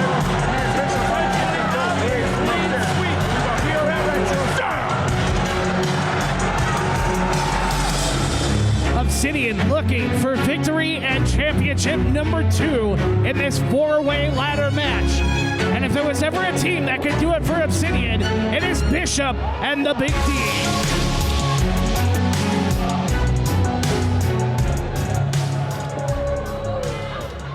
And the next team, being accompanied to the ring by their manager, Jack Kelly. Representing the upper echelon, the Big Deal, Cody Manning, and your mom's favorite wrestler, Jake Wilder. The best in the biz. No one can compete with a mind like his. And if that makes you so annoyed, well, that makes you a sapioid. A sapioid? A sapioid. Yeah, that makes you a sapioid. Sapioids to the left, hey. Sapioids to the right, hey. Sapioids to the left, hey. Well, Jack Kelly coming out here with a Cheshire Cat grin on his face. You know we have to be very pleased with the result of our previous match.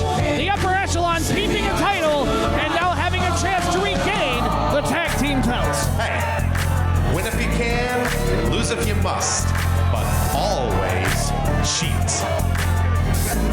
You know what's worse than being a sapioid? Nothing. You know, being dead is like being a sapioid.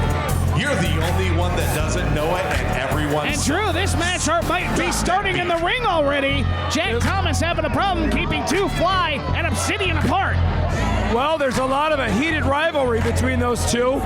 Obsidian and Two Fly have been fighting it out over who could go after the Michigan State Tag Team Championships, and they both earned the right to be here. And your final team, they are your reigning and defending Michigan State Tag Team Champions. Please welcome the team of Ramirez and Malvado, the Midwest Misfits. Who's the best in the Midwest? Misfits. Who's the best in the Midwest? Well, it's the Misfits. Yeah. Who's the best in the Midwest? Well, it's the Misfits. Yeah. Who's the best? Brian making their way to the ring right now. Malvado and Ramirez, the team of the Midwest Misfits. Hold it, look at this! It's the remaining members of Obsidian laying out the tag champs! You've got Chaos. Brawl! You got Chaos and Prince Abdul Hakim You got that right, it is jumping Chaos. out. Big D in the ring with a choke slam on Apollo Holy Prime. cow, what a choke slam by Big D. And just like Warren G and Nate Dogg, Obsidian looking to be the 2-1-3 and regulate the tag team division here at PPW. XJ better get out of there. You got Big Dom and Bishop in the center of the ring right now. O's up for Obsidian, but you got to wonder, they're controlling this match right now. Why hasn't one of them already done the quick, grab the ladder, climb to the top, and grab those belts? Big D at 6'4" doesn't have to climb, but what, 2 or 3 steps? Because they're not taking the Misfits lightly. That may have just been the start, but that backbreaker by Big D may have been the end. And now it could just be a matter of grabbing. Wait a second. Brian, it looks like right now we have referee Kyle and Darling Roger helping Ramirez back to the back for some medical attention. Ramirez has been hurt badly. He might be out of this match, and that leaves Chris Malvado, the Clown Prince, all alone to defend the tag titles against Obsidian and the Upper Echelon and Two Fly, which after those choke slams, we haven't seen anything from Two Fly yet.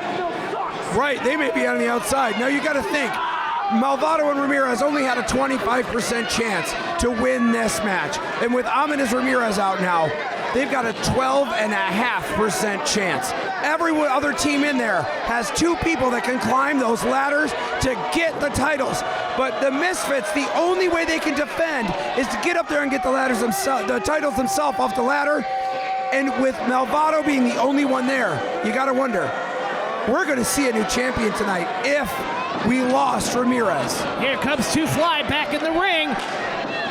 At least Apollo Prime is, but he was beaten out of the ring again by the new Upper Echelon. Not a lot of people. Wait a minute, we might be going for a ladder here, our first ladder in this match. We know pro wrestling and ladder matches. It's likely not going to be the only ladder involved. And now your mom's favorite wrestler, Jake Wilder. Here comes Apollo Prime again, and here's Iso Rico pulling Jake Wilder off of the ladder. Look at this! What Wilder a almost fall. took a bad spill there. Hit the ropes of the neck. Man, Jake Wilder might be out for a little bit. Jake Wilder just getting pummeled by Iso Rico in the corner now. Meanwhile, Apollo Prime has Cody Manning out of the ring. Cody Manning, the most experienced in this match, has been in Pure Pro Wrestling for a long time. Took a break, traveled to India, trained there, was a trainer there as well. But now he is back with the Upper Echelon, and now Two Fly, double super kick to the head, and what a precarious position that Jake Wilder's in. Now they're going for a double power bomb. Can they pull it off? And they do. Jake Wilder dropped with a double power bomb. Two Fly's gonna have to get up and climb that ladder with the same speed they wrestle with. Get that ladder, Apollo, or Rico, get that ladder, get it up. Get those titles now. Apollo Prime just used the ladder into the ribs of Cody Manning. Way to neutralize him, and here it comes. We might have new tag team champions here. Rico and Apollo Prime climbing, but we got Big D and Bishop coming into the ring right now. Looks like they're saying no way.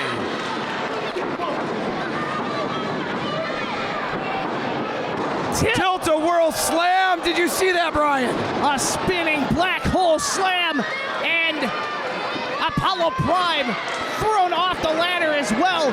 Bishop, Dom, they're hurt, but they have the advantage right now. Have we received any word on Ramirez yet? We have not received any word on Ramirez. We got Big Dom bringing in the next ladder. Let's see, is he gonna set it up or using that ladder right now to knock out ISO Rico of the ring. Dom's a big man. He might have to use one ladder per foot.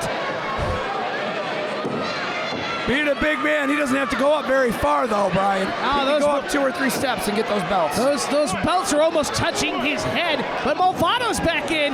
He may be alone out there, but he's not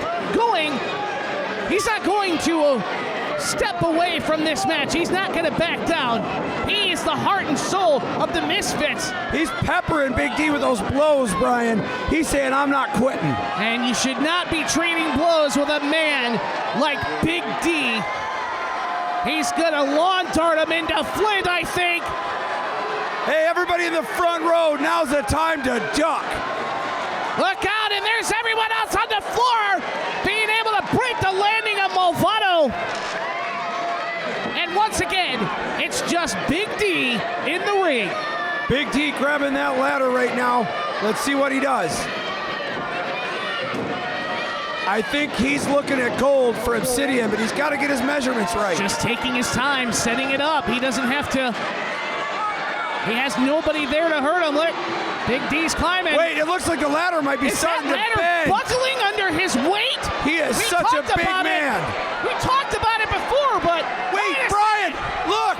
Ominous Ramirez right now is heading down to the ring. Ominous Ramirez taped up. He's hurt, but he's coming down to save the belts. I don't think. Hold a second. That ladder's still holding Big D somehow. But Big D's looking.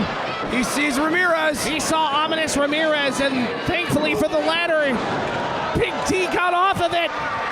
Ramirez with the ram jam on Big D. You gotta wonder, did his head hit that ladder too?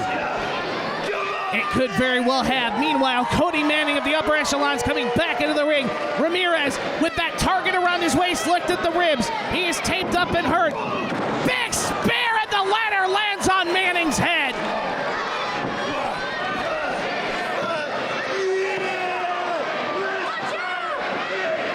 Meanwhile, coming back, here comes Jake Wilder with a super kick. Taking the taste right out of Ramirez's mouth. But Apollo Prime getting on Jake Wilder with the blows. Apollo Prime setting up. Wilder, big kick to the face. Now Wilder's looking at that ladder like, hey, let me get that. Pick it up. Oh, but he closed it down, so maybe he might be deciding to use that as a weapon instead of getting those belts. I think Jake Wilder realized that was the ladder that was buckling. He doesn't want to risk it. He's going to use it as a weapon to neutralize Apollo Prime. But it backfired. Apollo Prime with an arm drag. Right into the ladder, and the ladder falls on top of your mom's favorite wrestler. Watch this ladder fall down on Jake Wilder. Apollo Prime's got the ladder set up on the ring ropes here, Drew. Looks like Apollo Prime's gonna... Oh, what a low blow by Jake Wilder on Apollo Prime. The great neutralizer. Up. Spine buster onto the ladder. Apollo Prime spine and body boost off that metal ladder. Look at this replay again. You got to wonder, after taking a look at that a second time, is Apollo Prime going to even be able to stand up again, let alone get up a ladder and get those titles? Well, Jake Wilder realizes he has a ladder, broken or not. He's going to try and climb up and retain those belts. He's a little less heavier than Big... out though still. He's a little less heavier than Big D. Wait a minute. There's ISO Rico. What is he going to do? He's got him. Hold on a second. Cutter from the top of the ladder. My God, they're giving it their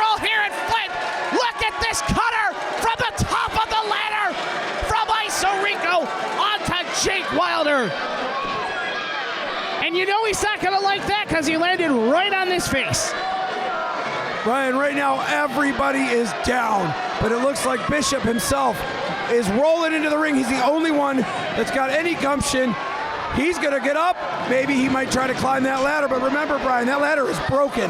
It might not hold his weight. Bishop got blown out of the ring earlier. I think he realizes this ladder's not gonna be any good.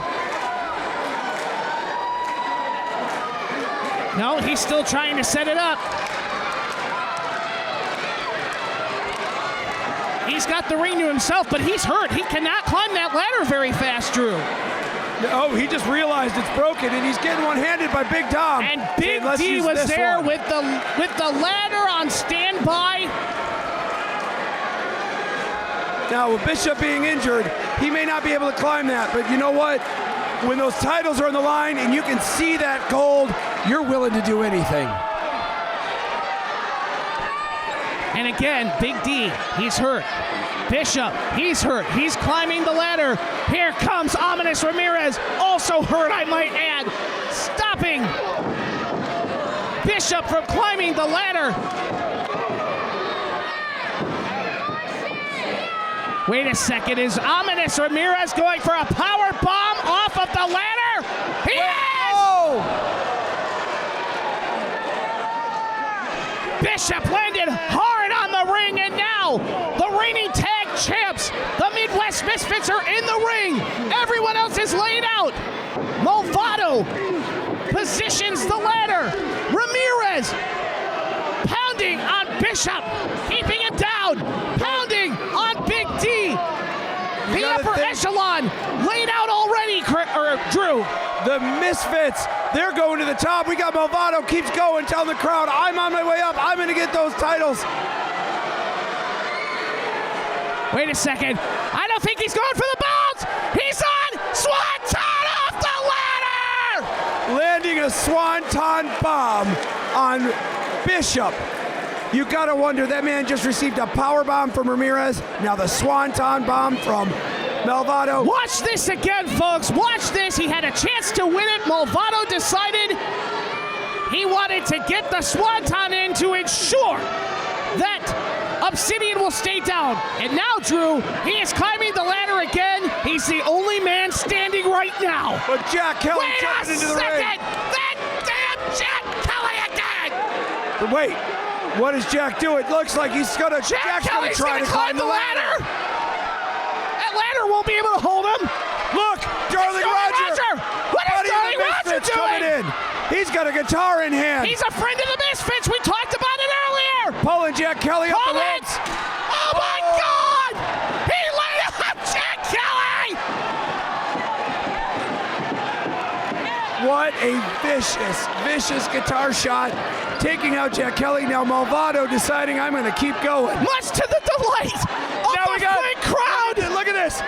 Roger putting up Movado on his shoulders to climb. Jack Kelly's laid out, and the Misfits retain the tag team titles.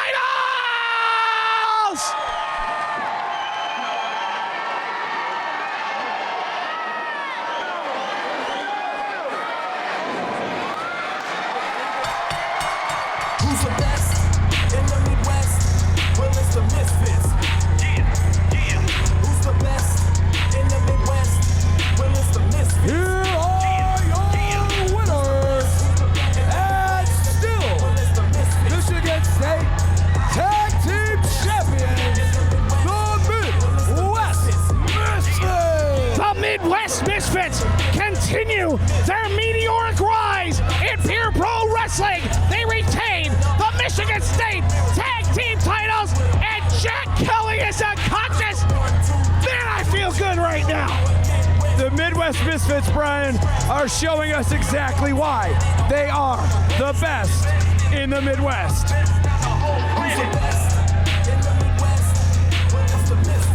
Because our next bout is scheduled for one fall. This is a tag team grudge match. Introducing your first team, please welcome the Amazing Zondo and the Territory Kid Riddle.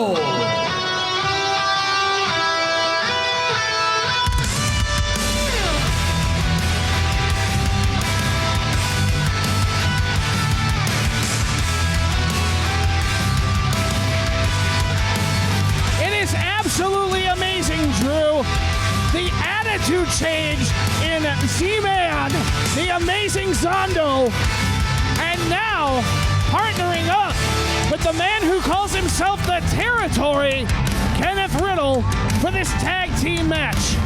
You'll remember, Zondo, part of the only autistic tag team in wrestling, the Puzzle Express. He felt Tank the Beast Parker was holding him back. And now, Drew, they face each other in tag team action with a little help from their friends. Brian, this tag team of the Territory Ken Riddle and the amazing Zondo, they've worked together pretty well the last few months. In Candela, in Detroit, Ken Riddle saved Zondo from a loss, and Zondo saved Ken Riddle from a loss. And their opponents, please welcome the team of the Lion of the Concrete Jungle, Gideon Malice, and the Celtic Beast, Tank Parker.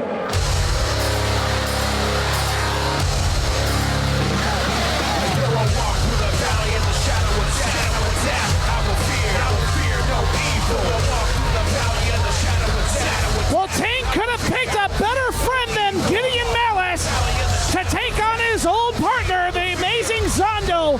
Malice, a former two-time Michigan State heavyweight champion, and just an overall grizzled veteran of professional wrestling.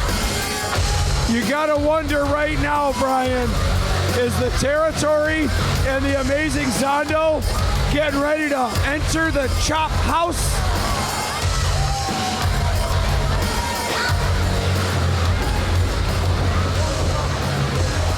And look at this. We have a stare down. Look at this. They're butting heads like two bulls. Tank Parker and his former partner, Z-Man, as he likes to be called, the amazing Zondo, who has been now, as you've seen recently, Drew, carrying that crowbar around. We've seen a much more vicious side to the amazing Zondo since he left and stopped teaming with Tank the Beast Parker. So maybe the Territory Ken Riddle has had a little bit to help with that. Well, Zondo went out and found his partner in Ken Riddle, but Tank went out and found his partner in Gideon Malice.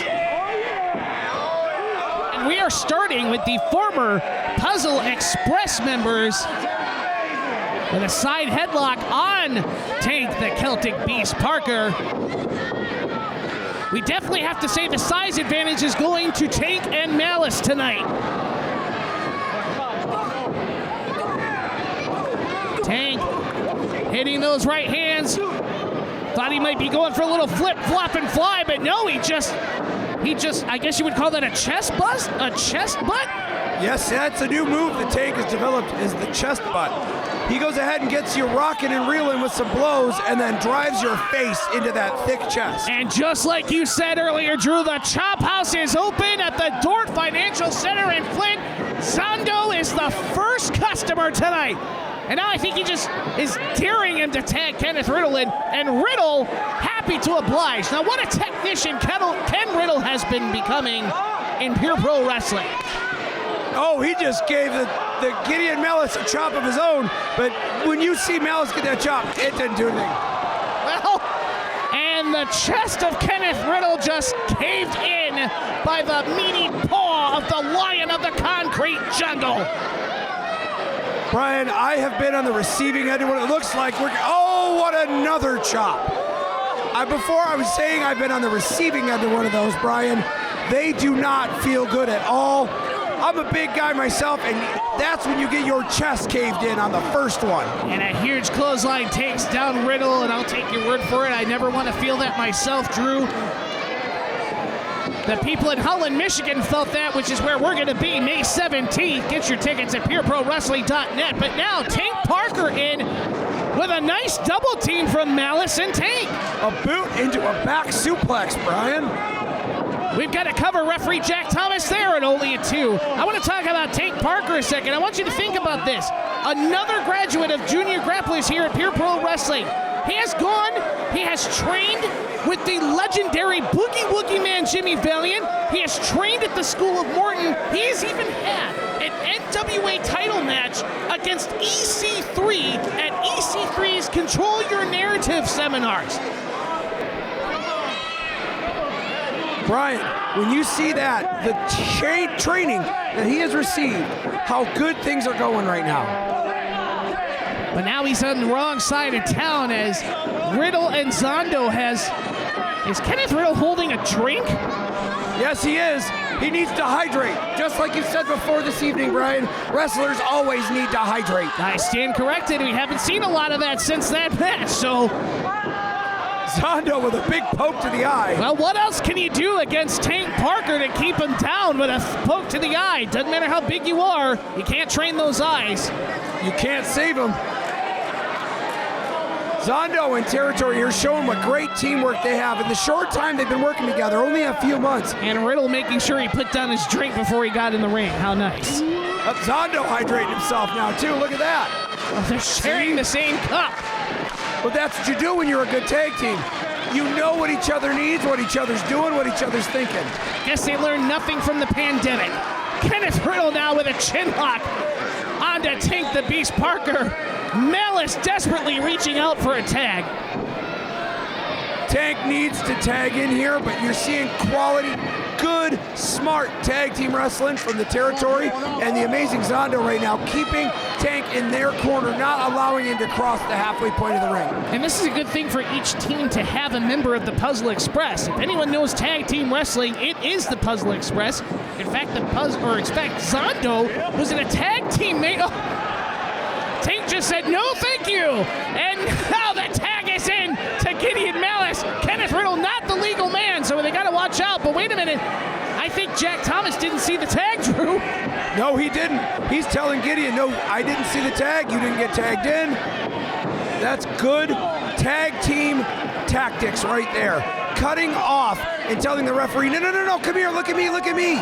So they don't get to see the tag. I was talking earlier, Zondo has main evented tag team matches in this city in Flint at the old Iceland arenas. But now look at this more tandem offense. Could we be seeing tag team champions in the making here, Drew? Brian, I think you're right. I think we might see the Territory Ken Riddle and the amazing Zondo. Maybe this match will be leading to them taking on the Misfits down the line. And now once again, quick tags keeping Tank down, keeping him in their corner. Riddle is about to come off the middle rope, but a miscalculation, and Zondo is down, and now they have a fresh Gideon Malice. I smell trouble for Zondo and Riddle. Those monstrous clotheslines just take you down super quick.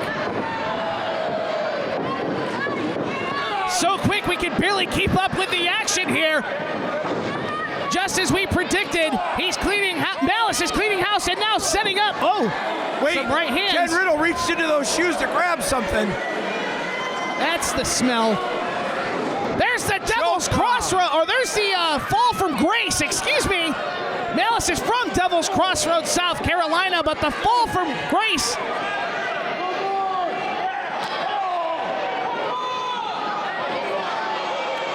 And now Malice looking to suplex Riddle back into the ring. Quick trip, hard.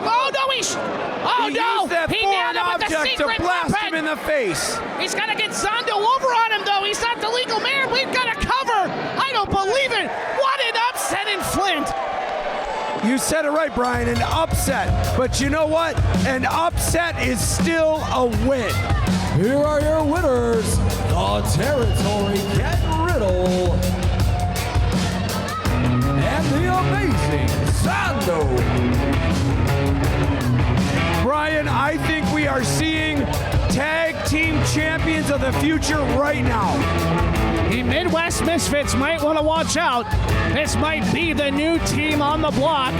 Malice still doesn't know what happened, being hit with that illegal object from the shoe. The following contest is a three-way dance for the Michigan State Heavyweight Championship.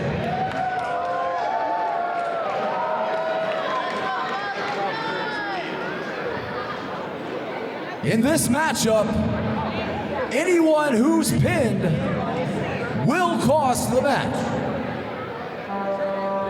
And now our first competitor, representing Obsidian, please welcome the Alpha Ray.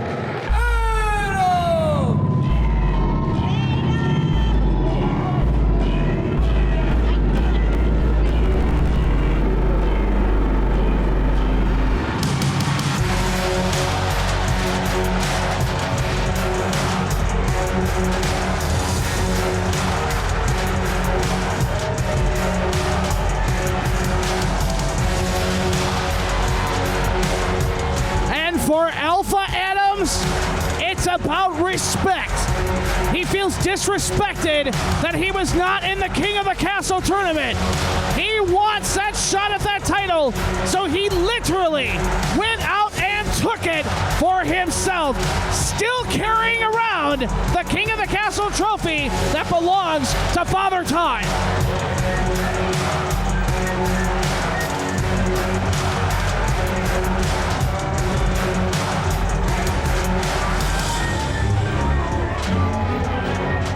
Yes, in taking the trophy from Father Time, Ray Adams, I don't want to say earned, but took a spot in this championship main event.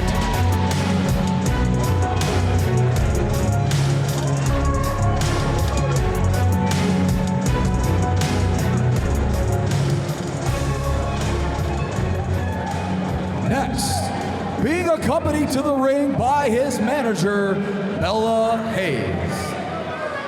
He is a cancer and stroke survivor. He is the only blind professional wrestler in the world today. He hails from Flint, Michigan. Please welcome the immortal Father Time.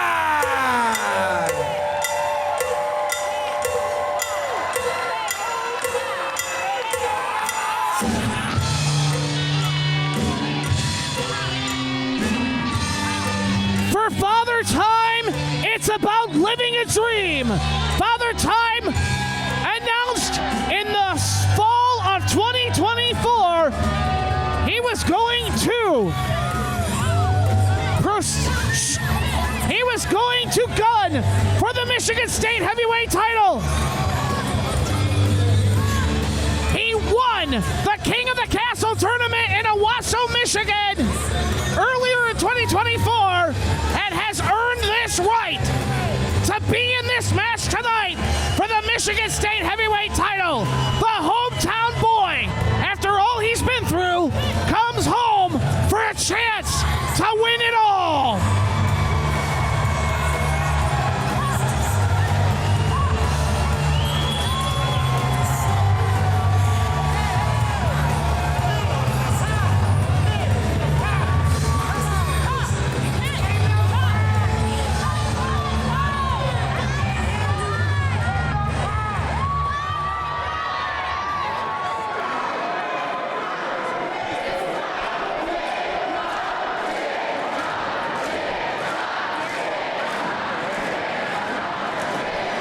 Brian, this crowd and here your final loves competitor Father in this Time. three-way dance.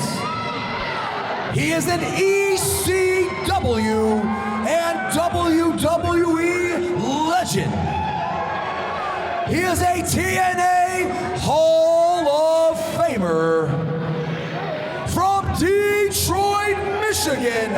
Your reigning and defending Michigan State Heavyweight Champion, the Man Beast, Rhino!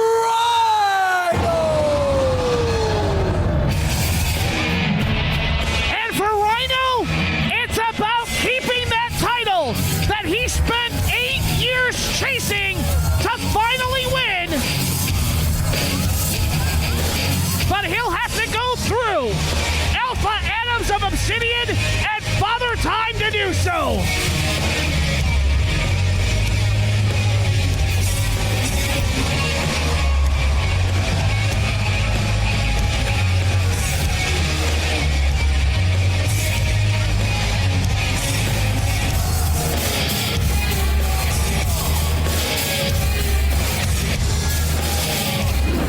Referee Kyle McClure holding up the gold. This is what it's all about. The most prestigious title in Michigan wrestling today. The Michigan State Heavyweight title in a three-way dance. Bella Hayes looking to get Rissall and disrespected by the Alpha. They don't call him the Alpha for nothing. But as soon as Bella Hayes gets out of the way, we're going to get going on this three-way dance for the Michigan State Heavyweight title, Drew. Brian. And there's the bell. You talk about the dream of a lifetime. Father Time, working, showing he is made of everything. This man cannot be stopped. He is a miracle man himself. Blind. He is just getting him a piece of Ray Adams right now. We've got a timestamp to start off, and now they're just playing ping pong with the Alpha's head. Now we've got Michigan's own Father Time in the ring right now with the legend that is Rhino. Rhino from the east side of this state. Father Time from this city. Alpha Adams from wherever he pleases. It's a war of attrition, and it's for the most prestigious prize in wrestling today, the Michigan State Heavyweight title. Think about the legends of this business that have tried to go for that belt, Drew. Brian, we're seeing a lockup between two men that are just powerhouses. You've got Father Time, a power lifter, and you've got the man-beast Rhino in there working together. Anybody who's followed Father Time's story, anyone who's watched the news around here in Flint or the videos posted on social media, Father Time walked into Pure Pro Wrestling's Camp Justice at an age where becoming a professional wrestler was unfathomable. He had cancer more than one occasion. He's had strokes. He's had tryouts with every national company in the United States today, and now he's here main eventing.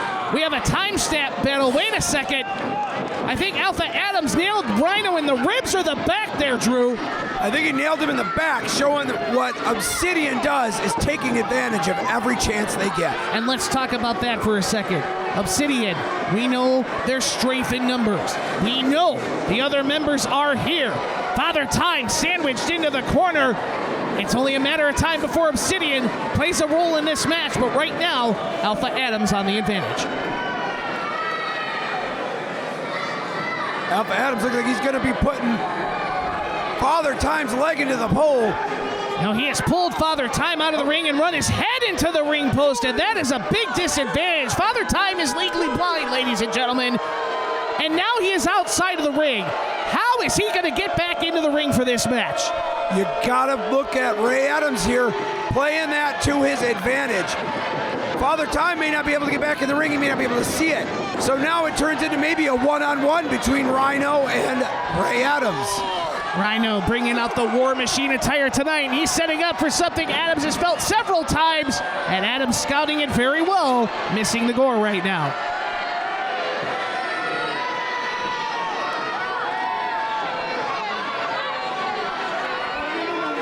We got Rhino chasing after Ray Adams right now out there, but referee Kyle McClure needs to get a little bit of order here. And this fight is going all through the Dort Financial Center. I can't see very good, but I do see Rhino taking it out to the crowd, Drew. Brian, we got to wonder, when Rhino takes it to the crowd, what has Rhino got inside his head? One thing: damage. You got to remember, back in Owasso at King of the Castle, Ray Adams clobbered Rhino with that cup that Father Time won.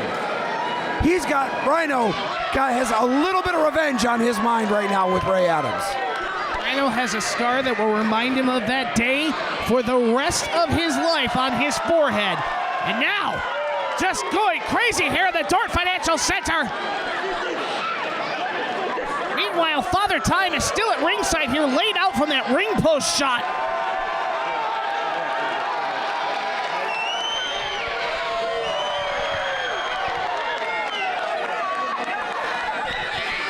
You got to look at the fans all on their feet here, trying to see what is going on between Ray Adams and Rhino. The popcorn's flying over there, Drew.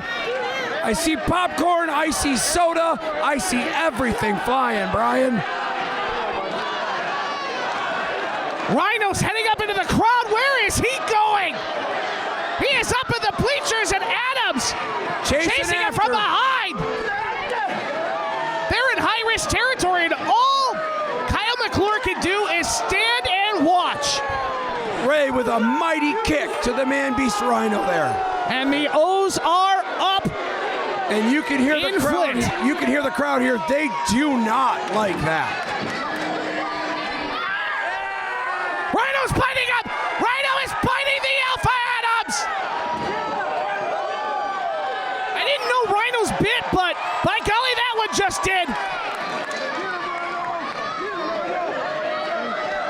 And now, I think Rhino is trying to get Adams back down to the ring. Again, they can take this fight anywhere. They will not be disqualified. But by God, you have to win that match in the center of that ring. Brian, you're right. That is the only way to win this match. So eventually, they're going to have to get back in the ring. More drinks, more sodas, more beers are flying here in Flint.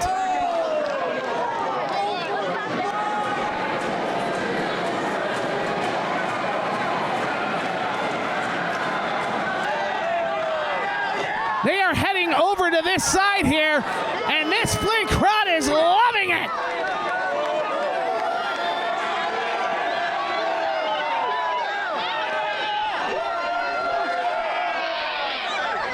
Looks like I can see Ray Adams heading back towards the ring right now. Rhino chasing after. Rhino chasing after, and now he has his big paw around Ray Adams. And now, is Rhino going for a chair? No, he's got a sign. He's got a sign from this great crowd here in Flint. And they are loving them some Rhino right now as the Michigan State Heavyweight Champion is bringing Alpha Adams back to ringside area. Hard right hand by Rhino. Rhino's got the barricade. Guardrail. That is metal on the flesh and the spine of the Alpha Adams.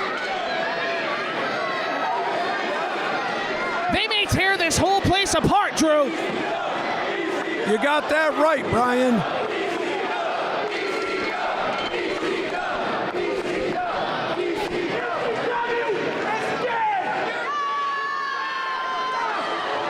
And we've got the PPW chants flying out from the Flint faithful. They love Pure Pro Wrestling. The relationship with Pure Pro Wrestling and this city goes back so long. Before the pandemic, Flint Iceland Arenas were actually the home of Pure Pro Wrestling. The training was there, the rings were there, multiple shows. It is great to be at the Dort Financial Center for Pure Pro Wrestling. But now, Rhino has been taken out of the equation. Don't know if it's temporary, but now Alpha Adams has an injured Father Time, and he's cornered him like a cat has a mouse. Alpha Adams telling this crowd that he doesn't like him. He doesn't care what they have to say about him. He's going to grab a hold of Father Time and make Father Time pay. Alpha Adams made that perfectly clear as soon as he had Obsidian jump Father Time after winning the King of the Castle, which meant Father Time had to wrestle a match, get into the Battle Royal, wrestle the Battle Royal, and win. But now, the champion Rhino is back in the ring.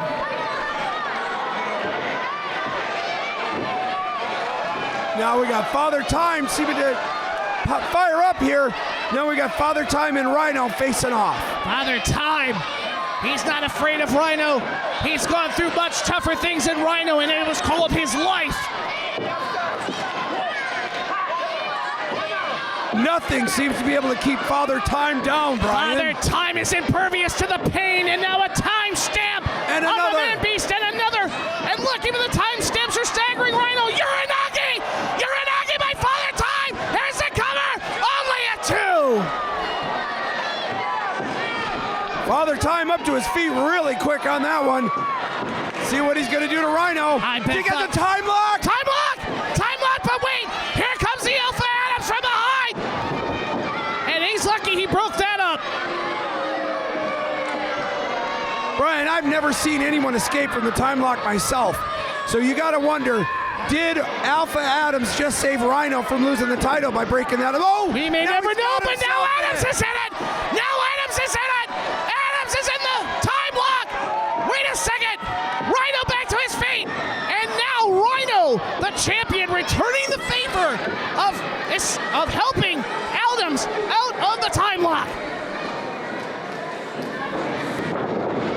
Clothesline missed. Adams rolled out. Gore! Gore! Gore! That may be it for Adams, Drew. It might be, but he rolled himself out of the ring to give himself a second to breathe. Hold on a second. It's the time lock again.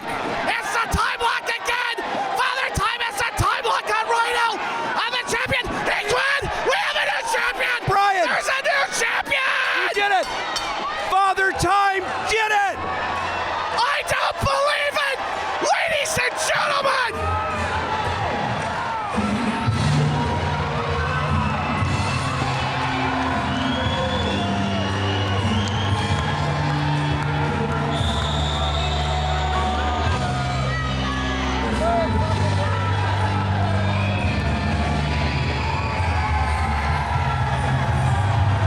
The Miracle Man has done it! Do you believe in miracles? Father Time is, by God, the Michigan State Heavyweight Champion! Listen to these people in Flint! They're going crazy! Hold it! Wait a minute, Brian. Wait a minute. What do we got going on here? What a show of respect. Unbelievable! What an ending to RetroSlam! He has fought cancer and won! He has fought strokes and won! He has fought blindness and won! And now, Father Time is forever immortal as a Michigan State Heavyweight Champion! Father Time. Ford Financial Center, Flint, Michigan. He's Thank still you got it. for coming to RetroSlam.